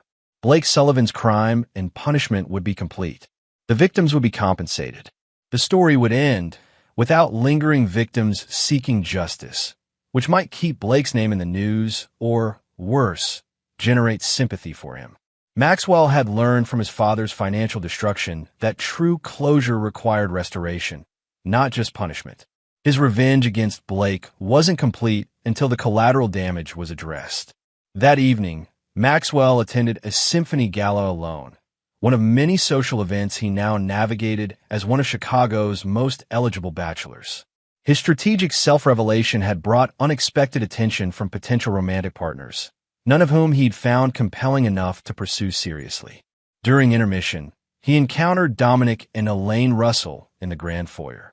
Maxwell, Elaine greeted him warmly. The Education Initiative announcement is wonderful. $20 million for STEM programs in underserved schools will make a tremendous difference. Research shows early intervention creates the greatest long-term impact, Maxwell replied. Always the calculated philanthropist, Dominic observed good-naturedly. Though I suspect there's more heart behind it than you admit. Their conversation was interrupted by a ripple of awareness through the crowd. Maxwell turned to see Vanessa entering with a distinguished older man he recognized as Richard Townsend, chairman of the symphony board. Interesting, Dominic murmured. First time she's been seen at a major event since the scandal. Elaine touched Maxwell's arm gently. We can move to another area if you prefer. No need, Maxwell replied calmly. Our paths occasionally crossing at public events is inevitable. He observed Vanessa discreetly, noting the subtle differences in her appearance and demeanor. She was dressed elegantly, but conservatively, her manner more reserved than in the past. The entitled socialite had been replaced by someone more subdued, more conscious of perception. When her gaze inevitably found him across the room, Maxwell acknowledged her with a slight nod, the minimal courtesy appropriate between distant acquaintances. She returned the gesture similarly before continuing her conversation with Townsend. "Remarkably civilized," Dominic commented. "Civilization distinguishes us from chaos," Maxwell replied. "Excuse me, I see the Vanguard board chairman has arrived." As he moved through the crowd, Maxwell felt an unexpected moment of clarity. His meticulous revenge strategy against Vanessa and Blake had succeeded completely. Their lives permanently altered, their status demolished, their futures constrained by consequences of their own making. Yet watching Vanessa cautiously rebuilding her life, carefully navigating the social world that had once embraced and then rejected her, Maxwell recognized that his victory was not in their destruction, but in his own liberation. He had emerged from the facade of his previous existence, fully formed in his authentic power, no longer constrained by the protective camouflage of perceived mediocrity. The bell signaling the end of intermission chimed, and Maxwell returned to his seat, alone but no longer hidden. That was his true revenge, not what he had taken from them, but what he had reclaimed for himself, the freedom to exist without pretense. 2 days later, Maxwell sat across from Catherine Zhang in his Reed Tower office for their scheduled interview about the Media Group acquisition. "The purchase of Metropolitan Media surprised industry observers," Catherine began, "particularly given your history with one of their publications." "Chicago Society, you mean?" Maxwell noted. "An incidental connection. The acquisition was based on broader strategic alignment with Reed Group's community development initiatives." Catherine's skeptical expression suggested she wasn't convinced. "Your ex-wife once described that magazine as her social Bible. Now you control it." Metropolitan's 12 publications serve diverse communities across Chicago. Their combined reach makes them valuable platforms for highlighting neighborhood revitalization efforts. Speaking of revitalization, Catherine shifted topics seamlessly. Blake Sullivan's sentencing closes a significant chapter in Chicago's financial history. "Any comment on the outcome?" Maxwell maintained his neutral expression. "The legal system worked as designed. Beyond that, my focus remains on constructive development, not past controversies. Even when those controversies directly impacted your personal life?" "Especially then," Maxwell replied. "Moving forward productively requires focusing on creation rather than grievance." When the interview concluded, Catherine lingered. "Off the record, your transformation from invisible power broker to Chicago's most visible business leader has been remarkable. Yet I still sense there's a story behind the story." Maxwell allowed a slight smile. "Isn't there always?" "The timing of your emergence, coinciding perfectly with your divorce and Sullivan's downfall. It's too neat to be coincidental. The universe often presents patterns that suggest design where there is only convergence." Catherine laughed. "And sometimes there's a master strategist behind those patterns. One day, I hope you'll tell me the whole truth." "One day," Maxwell agreed non-committally when the story is complete. Later that evening, as Maxwell reviewed architectural plans for the Adler building renovation, he received an unexpected delivery. A small package with no return address. Inside was a worn steel mill worker's identification badge with his father's name and photo, accompanied by a simple note, found while clearing old storage at the Adler building. "Thought you should have this. V." Maxwell studied the badge, his father's proud expression captured decades ago, before economic devastation claimed his livelihood and dignity. The unexpected gesture from Vanessa stirred complex emotions, her perception in recognizing the badge's significance suggesting deeper understanding than he'd credited her with. After a moment's reflection, Maxwell placed the badge carefully in his desk drawer and returned to his work. The past, both distant and recent, was acknowledged but not dwelled upon. His focus remained on the empire he was building in plain sight, the strategic moves still to come, and the legacy he would establish. The final reckoning wasn't about punishment delivered or vengeance achieved. It was about transcending the very need for revenge by creating something far greater than what had been lost. Chapter 9. The Silent Legacy. 5 years after the restaurant revelation, Maxwell Reed stood before the crowd gathered for the grand opening of Adler's Center, the fully renovated and reimagined industrial complex where his father had once worked. What had been a crumbling reminder of economic devastation was now a thriving mixed-use development combining affordable housing, technical education facilities, and incubator spaces for manufacturing startups. Progress doesn't require erasing history. Maxwell concluded his remarks. The Adler Center preserves our industrial heritage while creating new opportunities for the next generation of builders and creators. The applause was genuine, the atmosphere celebratory. In the 5 years since emerging from the shadows, Maxwell had transformed Chicago's urban landscape and business culture. Reed Tower anchored a revitalized downtown district. The Reed Restaurant Group had expanded nationally, and the Reed Foundation's education initiatives had become models for urban renewal across the country. Blake Sullivan remained in federal prison, his release still 2 years away. His cooperation had helped dismantle several other fraudulent investment operations, but his own reputation and future prospects were permanently diminished. The financial ecosystem he had exploited now operated under reforms partially shaped by Maxwell's influence on regulatory committees. As Maxwell mingled with guests following the ceremony, he spotted a familiar face among the crowd. Vanessa, accompanying Richard Townsend, now her husband of 2 years. Their paths crossed occasionally at civic events, their interactions unfailingly professional and distant. Remarkable achievement, Townsend said, approaching with Vanessa beside him. The preservation of the original forge elements while incorporating modern sustainability features is inspired. Thank you, Richard. The architectural team deserves the credit for the execution. But the vision was yours, Vanessa said quietly. You always understood the value of foundations. The observation was unexpectedly perceptive, acknowledging Maxwell's core philosophy without presuming intimacy. He nodded slightly, accepting the comment at face value.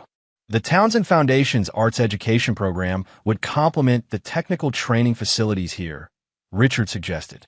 Perhaps our teams should discuss potential collaboration. I'll have Alicia reach out to your director, Maxwell agreed. The brief exchange concluded with professional courtesy, Vanessa and Richard moving on to greet other attendees. Maxwell watched them go, noting the changes in his ex-wife. The performative social butterfly replaced by someone more substantive, more authentic in her community engagement. Leo appeared at his side. Civilized exchange with the former Mrs. Reed. Her foundation work with Townsend is legitimate, Maxwell noted. Their arts education programs show promising results. Remarkable rehabilitation from social parasite to philanthropic partner, Leo observed. Almost as if someone orchestrated the perfect punishment, stripping away her superficial existence to reveal whatever authentic potential remained. Maxwell raised an eyebrow. An interesting theory. Am I wrong? You're overestimating my influence. Vanessa's transformation is her own achievement. After you systematically dismantled her previous life, Leo pointed out, creating conditions where reinvention was her only viable option. Maxwell considered this perspective. Perhaps, though true change requires internal commitment, not just external pressure. Their conversation was interrupted by Dominic Russell, now chief of neurosurgery and a Reed Foundation board member. The educational facilities are extraordinary, Maxwell. The simulation technology will revolutionize technical training. Technology without purpose is just distraction, Maxwell replied.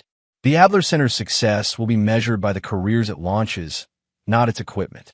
As the event continued, Maxwell found himself drawn to the preserved section of the original steel mill, a cavernous space where massive equipment had been refurbished and maintained as industrial sculpture.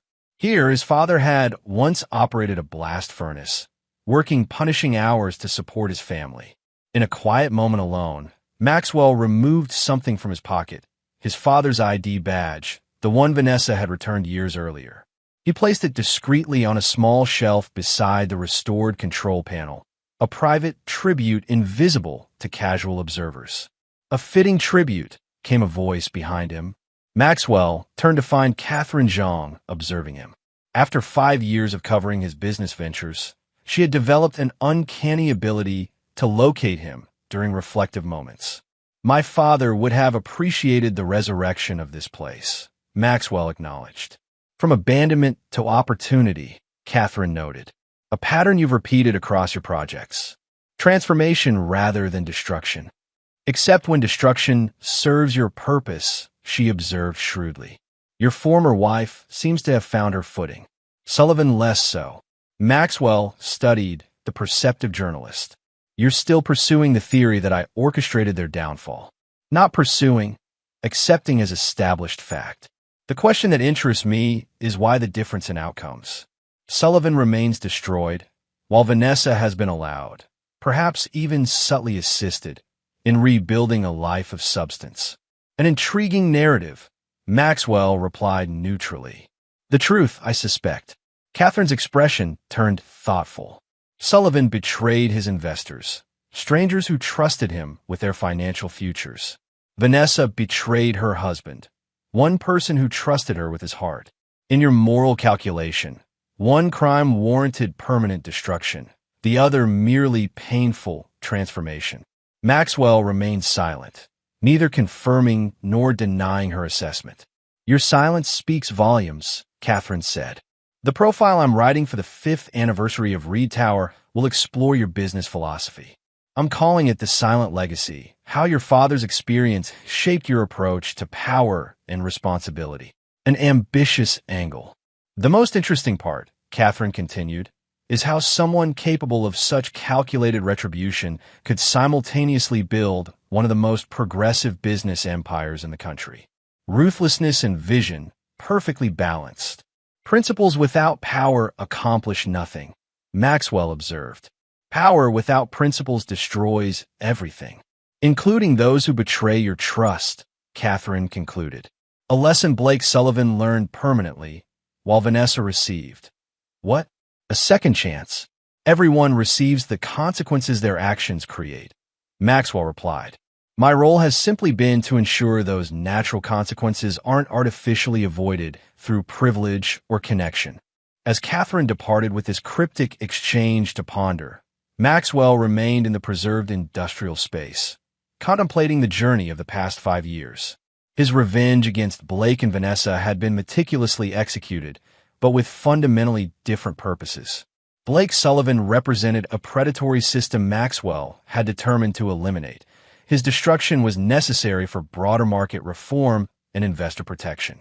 Vanessa's transformation served as both justice for her betrayal and validation of Maxwell's original assessment of her potential buried beneath social climbing and status obsession.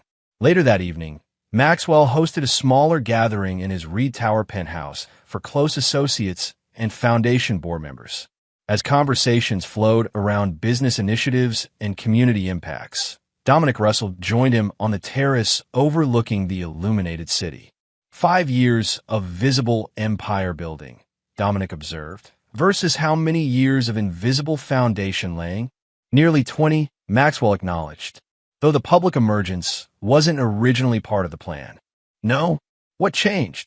Maxwell considered how much to reveal. Let's just say certain events accelerated my timeline. The restaurant incident, Dominic nodded. Still the most masterfully executed response to public humiliation I've ever witnessed. It wasn't about the humiliation, Maxwell corrected. It was about recognizing that my strategic anonymity had outlived its purpose. And nothing to do with your ex-wife's betrayal? Dominic's skepticism was evident. That provided timing, not motivation. Dominic studied him thoughtfully. You know, most men in your position would have simply divorced her and moved on. The systematic dismantling of her social world, her lover's business empire, their reputations and futures, that suggests something deeper. Pattern correction, Maxwell explained. Their behavior represented systemic flaws in our financial and social structures.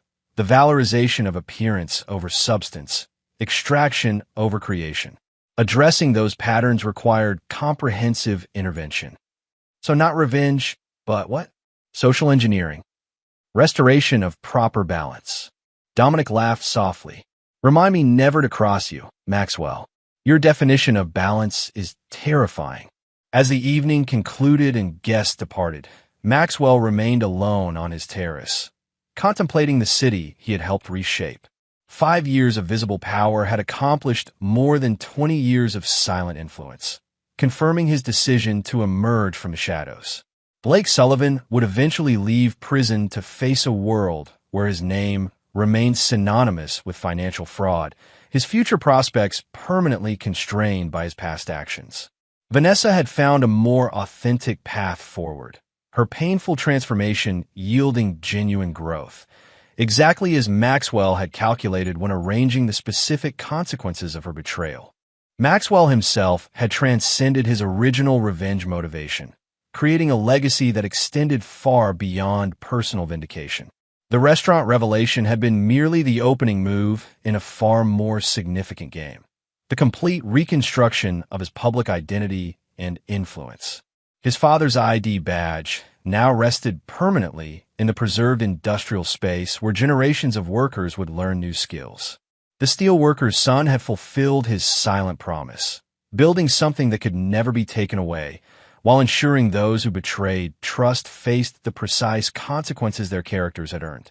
The final victory wasn't the destruction he had orchestrated, but the creation that followed, a legacy built in plain sight, no longer hidden behind carefully constructed modesty. That transformation from silent partner to visible force represented his true revenge against a world that had underestimated him and those who had betrayed him. Maxwell Reed had emerged from the shadows not by becoming someone new, but by finally revealing who he had been all along, a man of precise calculation, unyielding principles, and ruthless execution when crossed. The silent partner had found his voice, and Chicago would never be the same. And there you have it. Another story comes to an end. What did you think? I'd love to hear your thoughts in the comments below. If you enjoy this story, consider joining our community by subscribing. It means the world to us. For more stories like this one, check out the recommended videos on screen. And I'll see you there. Welcome back to another episode of Infidelity Tales Lab. We're thankful for your continued viewership. Before we begin, tell us, where in the world are you watching from? We love knowing our global reach. Now, let's dive into today's story. Chapter 1, Perfect Facade. Derek Sullivan adjusted his tie in the bathroom mirror, studying the reflection of a man who had everything, or so it seemed. At 34, he owned Sullivan Construction, a mid-sized company that specialized in commercial buildings across 3 states. His calloused hands told the story of a man who'd worked his way up from swinging hammers to signing million-dollar contracts. The suburban house around him represented 8 years of marriage to Amy, his college sweetheart who'd waited patiently while he built his empire from nothing. Their 6-year-old son Luke was the pride of his life, a curious boy with Derek's steel gray eyes and Amy's honey blonde hair. "Dad, can we work on the treehouse today?" Luke appeared in the doorway, already dressed in miniature work clothes that mirrored Derek's own uniform. Derek smiled, the first genuine expression he'd worn all morning. "Sorry, buddy.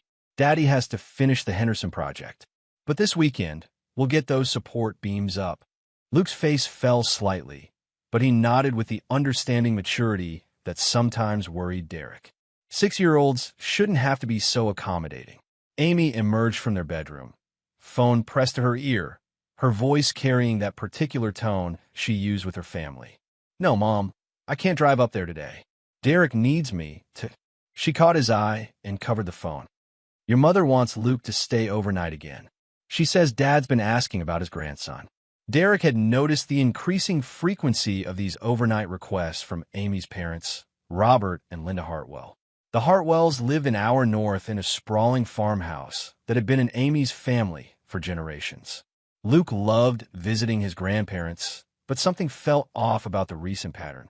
"Tell them next weekend," Derek said, grabbing his keys. "I've got that site inspection in Millbrook today. Won't be back until late." Amy's expression shifted almost imperceptibly. "Actually, honey, maybe it would be good for Luke. He's been cooped up here all week, and you know how much he loves helping Grandpa with the horses." There was an edge of insistence in her voice that Derek couldn't quite place.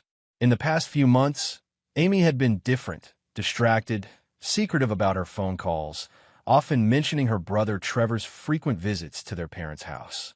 Trevor had recently moved back from Seattle after a messy divorce, supposedly to help with the family property. "Please, Dad." Luke tugged at Derek's work shirt. "Grandpa promised to teach me how to curry the horses properly." Derek studied his wife's face, noting the way she avoided his direct gaze. 8 years of marriage had taught him to read her subtle signals, and right now, every instinct screamed that something was wrong. But Luke's eager face made the decision for him. "All right, but you call me before bedtime, okay?" As Derek drove toward his work site, he couldn't shake the feeling that he'd just made a mistake. The Hartwell family had always been close-knit to the point of exclusion. They had old money from generations of farming and land development, and Derek had always sensed their disapproval of Amy marrying a blue-collar man who'd clawed his way up from nothing. His phone buzzed with a text from his foreman. "Henderson site's looking good. We might finish early." Derek made a mental note to surprise Amy and Luke by coming home early. Maybe they could still work on that treehouse. Chapter 2. Shattered Trust. The call came at 3:47 a.m. Derek jolted awake, instantly alert in the way that years of emergency calls from job sites had trained him. Amy's side of the bed was empty, which struck him as odd until he remembered she'd mentioned staying up late to work on some freelance graphic design project. "Dad, it hurts. Please help me." Luke's voice was barely a whisper, thick with tears and something that made Derek's blood turn to ice. In the background, he could hear Amy talking rapidly to someone, her voice strained with panic. "We're bringing him to Mercy General," Amy said when she took the phone. "Derek, something's wrong." He woke up screaming, holding his head. He's not coherent." Derek was already pulling on clothes, his mind racing through possibilities. Head injury, meningitis, poisoning. He'd never heard his son sound so broken, so small. The drive to the hospital blurred past in a haze of red lights and mounting dread. Derek found Amy in the emergency waiting room, her face pale and her clothes disheveled. She looked like she'd been awake all night. "Where is he?" Derek demanded. "Room 4. They're running tests." Amy's voice cracked. "Derek, I'm so scared. He was fine when I picked him up from Mom and Dad's. We got home around 9. He had some dinner, watched a movie, went to bed normal time. Then around 3, he just started screaming." Dr. Patricia Reeves, a woman in her 50s with kind but serious eyes, emerged from the examination room. Derek had seen that expression before, the careful neutrality that medical professionals wore when delivering devastating news. "Mr. and Mrs. Sullivan, I need to speak with you privately." They followed her into a small consultation room, where Dr. Reeves closed the door and sat across from them. Derek's hands clenched involuntarily. "Luke is stable, but I'm very concerned about his symptoms. The neurological signs, combined with some physical evidence we've found, suggest possible traumatic brain injury. There are also traces of what appears to be chemical residue in his system." "Chemical residue?" Derek's voice was deadly quiet. "We're running more tests, but preliminary results suggest exposure to a sedative compound. Given the circumstances," Dr. Reeves paused, choosing her words carefully, "I'm required by law to report this. Mr. Sullivan, you need to call the police immediately." The world tilted on its axis.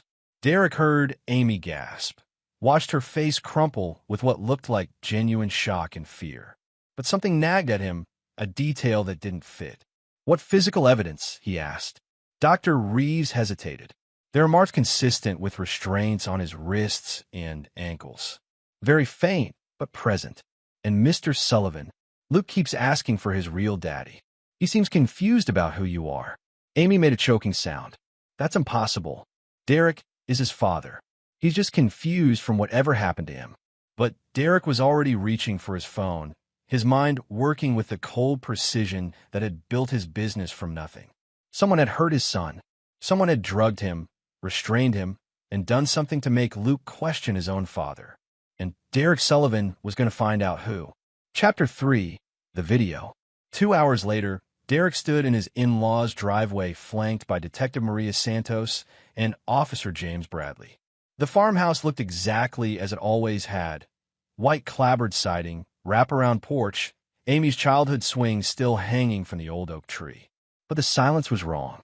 No dogs barking, no lights on, no sign of the Hartwells' usual bustling activity. Amy hung back near the patrol car, claiming she felt too sick to go inside. Derek noticed she kept checking her phone with increasing frequency. Mr. and Mrs. Hartwell? Detective Santos called out as she knocked on the front door. No answer. The door was unlocked, unusual for people who live this far from town. Derek followed the officers inside, his construction-trained eyes automatically cataloging details. Dishes in the sink for what looked like last night's dinner. Amy's mother's reading glasses on the kitchen table. Everything normal except for the absence of people. That's when they heard it, the sound of a television playing from the family room. Derek stepped into the doorway and froze. On the 65-inch flat screen, a video was playing on what looked like a continuous loop. The footage was clearly from a hidden camera, high definition and professionally lit. The video showed this very room, filmed 3 days ago according to the timestamp. Derek watched his son Luke sitting on the familiar couch, but something was terribly wrong. Luke's movements were sluggish, his eyes unfocused. He was talking to someone off camera in a voice that sounded drugged and distant. "Tell Uncle Trevor what Daddy does that makes you scared," a male voice encouraged from behind the camera. Luke's drugged voice responded with words that made Derek's vision red with rage. "Daddy hits me when I'm bad. He locks me in the closet. He says if I tell anyone, he'll hurt Mommy." The voice behind the camera belonged to Trevor Hartwell, Amy's brother. But it was the female voice that made Derek's world explode. Amy's voice, clear and unmistakable. "That's perfect, baby. Now remember, when the police ask you about Daddy, you tell them exactly what you just said. Can you do that for Mommy and Uncle Trevor?" Derek's hands shook as he watched his drugged 6-year-old son nod obediently, his small face slack with whatever they'd given him. The video continued, showing Trevor and Amy coaching Luke through multiple rehearsals of false abuse allegations, perfecting their manufactured evidence against Derek. But the worst part came at the end. Amy leaned into frame, kissing Trevor with an intimacy that spoke of months, maybe years of deception. Then she turned to Luke with a smile that Derek had never seen before. Cold, calculating, predatory. "Don't worry, sweetheart. Once Daddy's gone, you'll have a new daddy who loves you much more." Detective Santos was already on a radio, calling for backup and an APB on the Hartwells and Trevor. Officer Bradley was taking notes, but Derek barely heard the activity around him. Everything clicked into place with brutal clarity. The overnight visits that had increased in frequency. Amy's secretiveness about her family. Trevor's sudden return to town. The custody documents Derek had glimpsed Amy hastily hiding last month. Luke's recent nightmares and behavioral changes that Derek had attributed to normal childhood growing pains. They'd been systematically poisoning his son's mind, drugging him to make him compliant, coaching him to lie about abuse that never happened. All to steal Luke away and destroy Derek in the process. Amy appeared in the doorway behind them, and Derek turned to face his wife of 8 years. The woman who had stood beside him as he built everything from nothing. The woman who had given him the most precious thing in his life, only to try to take it away with lies and manipulation. "Derek, I can explain," she began. Derek's voice, when it came, was quieter than a whisper and more terrifying than a scream. "Don't." Detective Santos stepped forward. "Mrs. Sullivan, I need you to come with me. We have some questions." As the detective led Amy away, Derek stared at the frozen image on the television screen, his son's drugged, confused face looking directly at the camera. Luke had trusted these people. Derek had trusted these people. Derek Sullivan had built his fortune on a simple principle. Measure twice, cut once. Be thorough, be precise, and never make the same mistake twice. As he watched the patrol car disappear down the driveway with his wife in the back seat, Derek began planning with the same meticulous attention to detail that had made him millions. They had hurt his son. They had betrayed his trust. They had tried to destroy his life with lies. Derek Sullivan didn't believe in forgiveness. He believed in consequences. And consequences, he decided, were about to become very, very expensive for everyone involved. Chapter 4. The Builder's Foundation. Derek sat in the sterile hospital room, watching Luke sleep, the boy's small hand dwarfed by his father's calloused palm. The sedatives were slowly leaving Luke's system, but the psychological damage would take longer to assess. Dr. Reeves had explained that recovered memory therapy might be necessary, that Luke's confusion about reality versus the coached lies could persist for weeks or months. Derek's phone buzzed constantly. Reporters who'd somehow gotten wind of the story, concerned employees, his lawyer Marcus Reed, demanding updates. Derek ignored them all. Right now, only two things mattered: Luke's recovery and the meticulous planning of what came next. The irony wasn't lost on him. Derek had spent years building a reputation as a man who finished what he started, who never backed down from a challenge, who solved problems with systematic precision. Now, he would apply those same skills to a very different kind of construction project. Derek's journey to success hadn't been gentle. Born to a single mother who worked 3 jobs to keep them housed, he learned early that the world respected strength and crushed weakness. His mother, Sarah Sullivan, had died when Derek was 19, leaving him with nothing but her work ethic and a bone-deep understanding that survival meant being harder than everyone trying to tear you down. He'd built Sullivan Construction from a single pickup truck and a toolbox, taking on jobs that established contractors wouldn't touch, the dangerous ones, the impossible deadlines, the clients who'd burned every other builder in town. Derek delivered anyway, building his reputation on the principle that his word was concrete, unbreakable once set. Amy had entered his life during his 3rd year of business school, a night program he attended while working construction during the day. She was everything he wasn't: refined, educated, from a family with generational wealth and social connections. She claimed to love his authenticity, his work-worn hands, his refusal to pretend he was anything other than what he was. For 8 years, Derek had believed that love was real.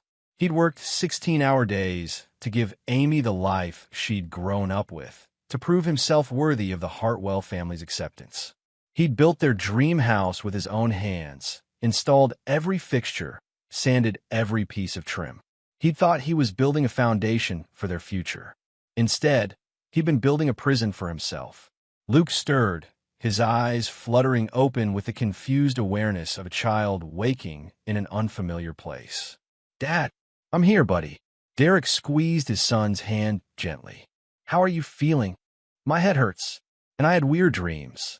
Luke's voice was stronger now, more like himself. "Dad, why did Uncle Trevor give me that nasty medicine?" It made everything fuzzy. Derek's jaw clenched, but he kept his voice calm. "Uncle Trevor made some bad choices, Luke, but he's not going to hurt you anymore. I promise." "Is Mommy in trouble?" The question was innocent, but Derek heard the undercurrent of a child trying to process betrayal by people he trusted. "Mommy made some bad choices too," Derek said carefully, "but you don't need to worry about any of that. Your job is just to get better." After Luke fell back asleep, Derek stepped into the hallway and finally returned Marcus Reed's calls. Marcus had been his lawyer since the early days of the business, a sharp-minded man who understood that sometimes the law and justice weren't the same thing. "Derek, I've been watching the news coverage. This is a nightmare, but we can work with it. The video evidence is powerful, and with Luke's medical records showing drug exposure, we can nail Amy and her family for child endangerment, conspiracy, false accusation." "I don't want them nailed," Derek interrupted quietly. "I want them destroyed." Silence on the other end.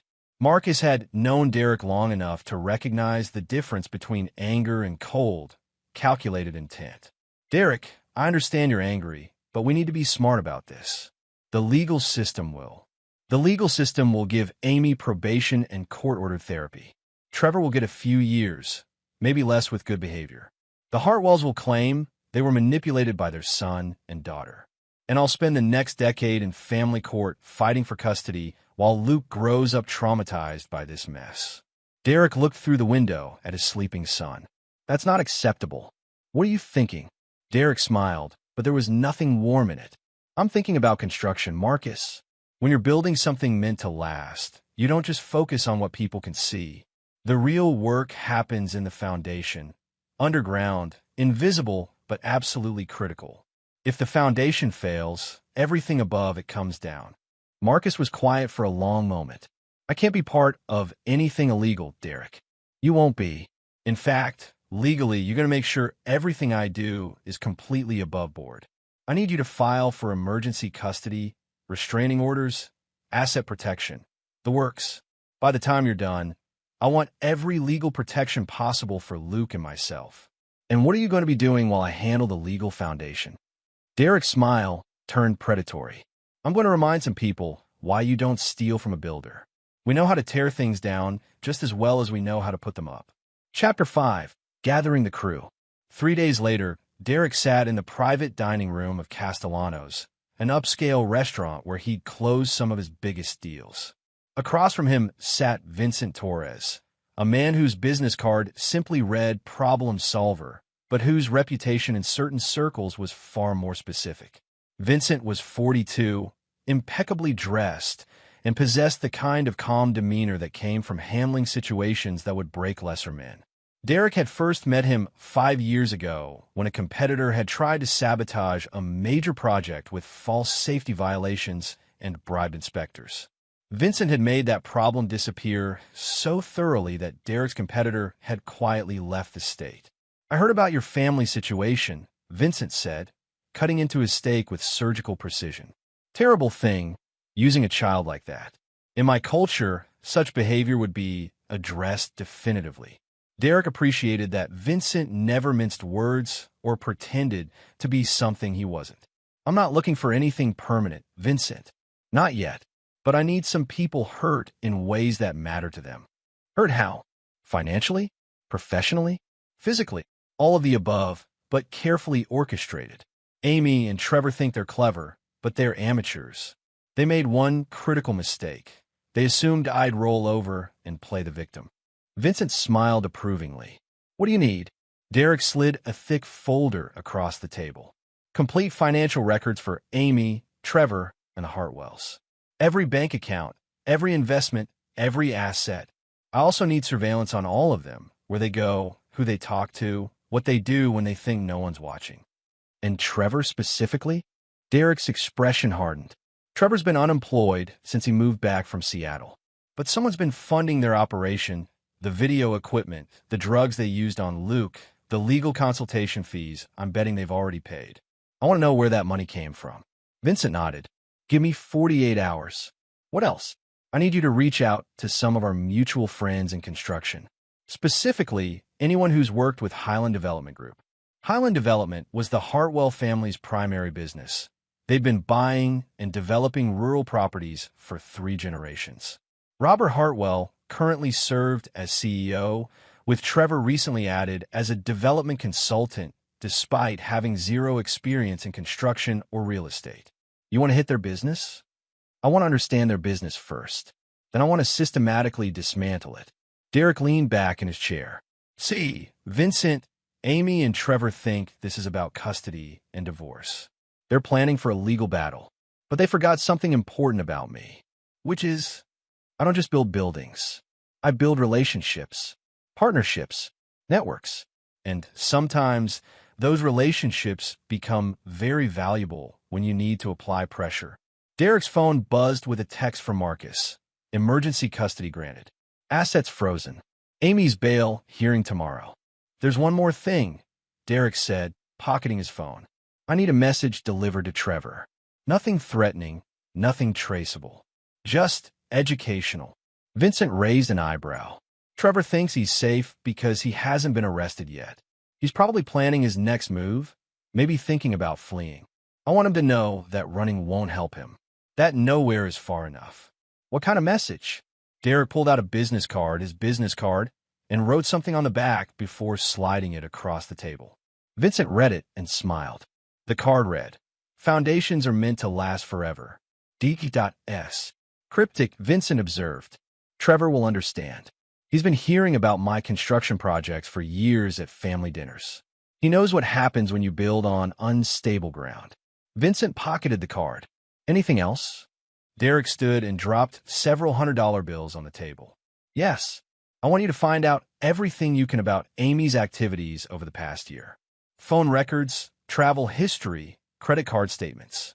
She's been planning this for a while, which means there's a paper trail. You think there's more to discover? Derek's smile was cold as winter steel. Vincent, you don't drug a 6-year-old and coach him to lie about abuse on a whim.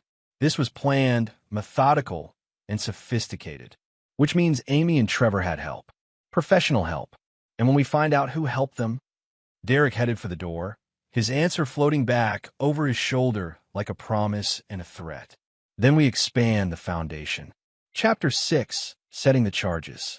The abandoned warehouse on the outskirts of town had been one of Derek's first major acquisitions, a hulking steel and concrete structure that he'd planned to convert into luxury lofts. Tonight, it served a different purpose. Tonight, it was his war room. Derek stood before a wall covered in photographs, documents, and connecting strings that would make a detective proud. 5 days of Vincent's investigation had yielded more than Derek had hoped for and worse than he'd feared. Amy's betrayal ran deeper than adultery. The financial records showed a pattern of systematic theft dating back 14 months. She'd been siphoning money from their joint accounts, liquidating investments, even taking out loans against Derek's business assets using forged signatures. The total amount approached $340,000. But the money was just the beginning. Phone records revealed that Amy had been in contact with Dr. Margaret Ashford, a child psychologist who specialized in testifying for custody cases. Dr. Ashford's services included memory recovery therapy and trauma assessment, services that could be shaped to support whatever narrative her clients needed. Most damning of all, Vincent had discovered that Trevor wasn't just Amy's brother and lover. He was her partner in a scheme that extended far beyond Derek's family. "Show me the Seattle connection again," Derek said to Vincent, who stood beside a laptop displaying financial transactions. Trevor wasn't unemployed in Seattle. He was working for Hartwell Development's Western expansion under a shell company. But here's the interesting part. Highland Development Group has been systematically acquiring properties around your commercial projects. Every major job Sullivan Construction has completed in the past 3 years, Highland has bought adjacent or nearby land within 6 months. Derek studied the map Vincent had created, marking his construction projects with red pins and Highland's acquisitions with blue pins. The pattern was unmistakable. Highland had been following Sullivan Construction's success, positioning themselves to profit from Derek's work without the investment or risk. They've been using insider information, Derek realized. Amy knew about every project before I even submitted bids. It gets worse. Trevor's been photographing your project documents, blueprints, client lists. They've been selling your business intelligence to competitors and using it to position Highland for maximum profit. Derek felt the familiar cold fury that had driven him through every challenge of his life. How much? Conservative estimate? Highland Development has gained approximately $2.8 million in land value appreciation by following your projects, plus another $400,000 in consulting fees they've earned by selling your proprietary information. Derek turned to study another section of his evidence wall, surveillance photos of Trevor and Amy meeting with various individuals over the past month. Who are these people? Vincent pointed to each photo as he spoke. Dr. Margaret Ashford, the child psychologist who would have testified that Luke showed signs of abuse trauma. Detective Raymond Pike, he's been feeding Amy information about the investigation. Judge Patricia Holbrook, she was scheduled to preside over your custody hearing. Schedule. Vincent's smile was predatory. Judge Holbrook received an anonymous tip about some irregularities in her financial disclosures. She's recused herself from all family court cases pending an ethics investigation. Derek raised an eyebrow. Anonymous tip? Very anonymous. Untraceable, but very well documented. Derek appreciated Vincent's thoroughness. What about Detective Pike? Internal Affairs received a package yesterday containing evidence of Pike's gambling debts and some interesting phone calls with Trevor Hartwell. Pike's been suspended pending investigation. And Dr. Ashford? Vincent's expression grew darker. That's where things get interesting. Dr. Ashford has done this before. Multiple times. Vincent pulled up a file on his laptop. 7 cases over the past 5 years where she's testified that children showed signs of abuse, helping mothers gain custody from fathers. In 6 of those cases, the fathers later committed suicide. Derek felt ice in his veins. They weren't planning to just take Luke. They were planning to destroy me completely. The pattern suggests that Amy and Trevor weren't working alone. This looks like a professional operation, a network that specializes in manufacturing custody cases against wealthy fathers. Derek turned to face Vincent fully. I want names. All of them. I'm working on it. But Derek, this is bigger than your family. If we move too aggressively, too quickly, we might alert the network and lose our chance to take them all down. Derek understood the logic, but his patience was wearing thin. Luke was in therapy, struggling to separate reality from the lies that had been drilled into his head. Amy was out on bail, living with a court-appointed guardian, but still making phone calls to unknown numbers. Trevor had disappeared entirely, last seen crossing into Canada using a fake passport that Vincent's people had somehow missed intercepting. How long? Derek asked. 2 weeks. Maybe 3. I need to trace the full network, identify all the players, and gather enough evidence to destroy them permanently. Derek nodded slowly. Fine. But Vincent, I want insurance. If any of them try to hurt Luke again, if they make any move against my son, I don't care about the network. I'll handle them myself. Vincent studied Derek's face and apparently saw something that satisfied him. Understood. In the meantime, I have a suggestion. I'm listening. Let them think they're winning. Amy's bail conditions allow supervised visitation with Luke. Let her see him. Let her think she still has a chance at custody. People make mistakes when they're confident. Derek's hands clenched involuntarily. The thought of Amy anywhere near Luke made him want to tear the warehouse apart with his bare hands. I know it's hard, Vincent continued, but desperate people are unpredictable. Confident people follow patterns, and patterns can be exploited. Derek looked at the evidence wall one more time, his eyes lingering on a photo of Luke taken before any of this started, his son laughing, innocent, trusting. That boy was gone forever, replaced by a child who flinched when adults spoke in loud voices and asked if his daddy was really going to hurt mommy. Set it up, Derek said finally. But Vincent, while they're following their patterns, I want you to arrange a few surprises for our friends. Nothing illegal, nothing traceable, but I want them to understand that their actions have consequences. What kind of surprises? Derek's smile was the kind that had made grown men step aside on construction sites. The kind that remind people why they should be very, very careful about the foundations they choose to build their lives on. Chapter 7, Demolition Day. The message came on a Tuesday morning while Derek was having breakfast with Luke. His son was slowly returning to normal, eating better, sleeping through the night, asking questions about school and friends instead of wondering if his memories were real. The text was from Vincent. The house of cards is ready to fall. Are you? Derek had been ready for 2 weeks. The first surprise had been Trevor's attempt to return to the United States. He'd made it as far as the customs checkpoint in Buffalo before being arrested on federal charges of identity theft and fraud. The fake passport Vincent's people had overlooked turned out to be part of an FBI sting operation targeting document forgers.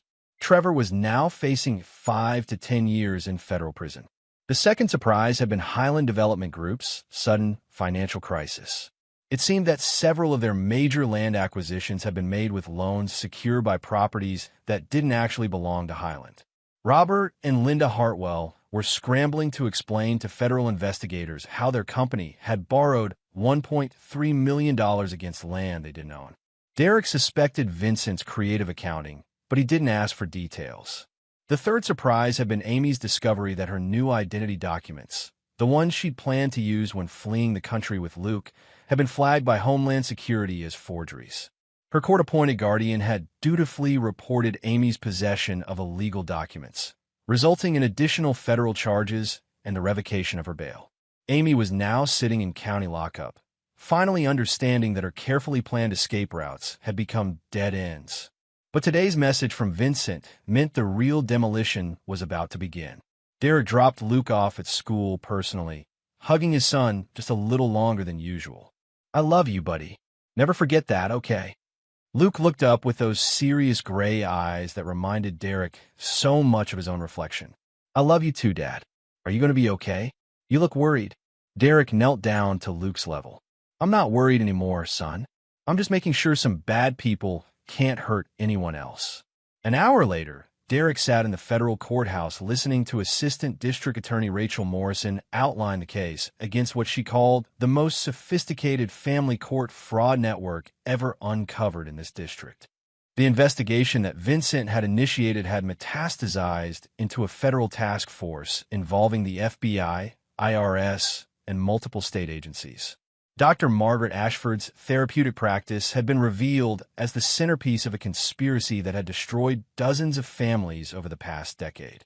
The scheme was elegant in its cruelty. Identify wealthy fathers in stable marriages, insert operatives to seduce or blackmail the wives, manufacture evidence of abuse using drugs, and coach children, then profit from the resulting custody battles and asset seizures. The network included judges, police officers, child welfare workers, therapists, and lawyers, all working together to systematically destroy innocent men while enriching themselves. Derek watched from the gallery as Amy was led into the courtroom in shackles. She looked smaller somehow, diminished by the orange jumpsuit and the weight of federal charges. When she caught sight of Derek, her expression shifted from despair to defiance to something that might have been regret. Derek felt nothing. "Mr. Derek Sullivan, you may approach for your victim impact statement," the judge announced. Derek stood and walked to the podium, acutely aware that this moment would determine how the rest of Amy's life unfolded. The federal prosecutor had explained that Derek's statement could influence Amy's sentence, anywhere from 10 years to life, depending on the court's assessment of the damage done. Derek looked out at the packed courtroom. Media, federal agents, other victims and their families. Vincent sat in the back row, his expression unreadable. Marcus Reed sat with the other attorneys, nodding encouragingly. "Your Honor," Derek began, his voice carrying the quiet authority that had closed million-dollar deals. "My name is Derek Sullivan. I am a construction contractor, a business owner, and the father of a 6-year-old boy who was systematically poisoned and psychologically tortured by the woman I thought was his mother." Amy's shoulders shook, but Derek continued without looking at her. "For 8 years, I believed I was building a life with someone who loved me. Instead, I was funding a criminal enterprise designed to destroy everything I had worked for. My son was drugged. My business was infiltrated. My reputation was targeted for demolition by people who viewed my family as nothing more than a source of profit." Derek paused, letting the weight of those words settle over the courtroom. "But, Your Honor, I'm not here to ask for mercy. I'm not here to plead for justice. I'm here to make a promise." The courtroom went completely silent. "The network that targeted my family has been dismantled. The people who hurt my son are facing the consequences of their choices. And my son is safe, healthy, and learning to trust again. That's all the justice I need." Derek finally looked directly at Amy, who was staring at him with something approaching hope. "Amy," Derek said quietly, "I hope you use whatever time the court give you to think about the kind of person you chose to become. I hope you find a way to live with what you did to Luke. And I hope you understand that while I don't hate you anymore, I will never, ever forgive you." Derek turned back to the judge. "Your Honor, I leave Amy's sentence to the court's wisdom. I have more important things to focus on than revenge. I have a son to raise." As Derek walked back to his seat, he could hear Amy sobbing behind him. He didn't turn around. Chapter 8. Aftershocks. 6 months after Amy's sentencing, 25 years to life for her role in the conspiracy, Derek stood in the kitchen of his new house, watching Luke help his grandmother Sarah make pancakes. Derek's mother had moved in 3 months ago, ostensibly to help with Luke's care, but really because Derek had finally admitted he needed help processing everything that had happened. The new house was smaller than the one Derek had built for Amy, but it felt more like home. Luke had chosen his own room colors, helped Derek build a treehouse that actually got finished and slowly began acting like a normal 6-year-old again. The therapy had helped. Dr. Jennifer Walsh, a child psychologist with an impeccable reputation and no connection to Dr. Ashford's network, had worked with Luke to separate the manufactured memories from reality. The process had been painful for both father and son, but Luke was healing. Derek's phone rang. Vincent Torres, as usual. "Derek, there's something you need to know. Trevor's been found dead in his cell." Derek felt a momentary chill. Suicide, that's the official story. But Trevor had been talking to federal investigators about the network's international connections. He was scheduled to testify next week about operations in Canada and Mexico. Derek understood the implication. Trevor's death wasn't self-inflicted. It was a message from whatever remained of the network. A reminder that some organizations had resources beyond federal prosecution. "Do I need to be worried?" Derek asked. "Not immediately. But Derek, you should know that your actions have made you something of a legend in certain circles. You took down a network that law enforcement had been trying to crack for years. That kind of reputation brings attention, both good and bad." Derek looked through the kitchen window at Luke, who was covered in flour and laughing at something his grandmother had said. "What kind of attention?" "The good kind. Several federal agencies want to consult with you about other networks. Your methods for uncovering the financial connections were impressive. The FBI thinks you have a future in forensic investigation if you're interested." Derek almost smiled. "And the bad kind?" "Other networks know what you're capable of. They know you're thorough, relentless, and that you have resources. Some of them might see you as a threat to their operations." Derek had expected this conversation eventually. When you tear down something as sophisticated as Dr. Ashford's network, you inevitably discover that it wasn't operating in isolation. There were connections to other schemes, other victims, other predators who profited from destroyed families. "What are you recommending?" "Enhanced security for you and Luke. Nothing obvious, nothing that would disrupt your normal life, but protection nonetheless. And Derek, if anyone approaches you about other cases, other networks, I want you to call me first." Derek agreed and hung up, but his mind was already working. Vincent was right. Derek had developed skills during his investigation that could be valuable to other victims. The systematic approach that had built Sullivan Construction could be applied to tearing down other criminal enterprises. His phone rang again. This time it was Marcus Reed. "Derek, I just got off the phone with the FBI. They want to offer you a consulting contract. Apparently, your investigation into Highland Development uncovered connections to real estate fraud networks in 12 states. "What kind of consulting?" "They want you to teach other victims how to investigate the people who target them, how to follow money trails, identify network connections, gather evidence. Basically, they want you to train people to do what you did to Amy's network." Derek found the idea appealing.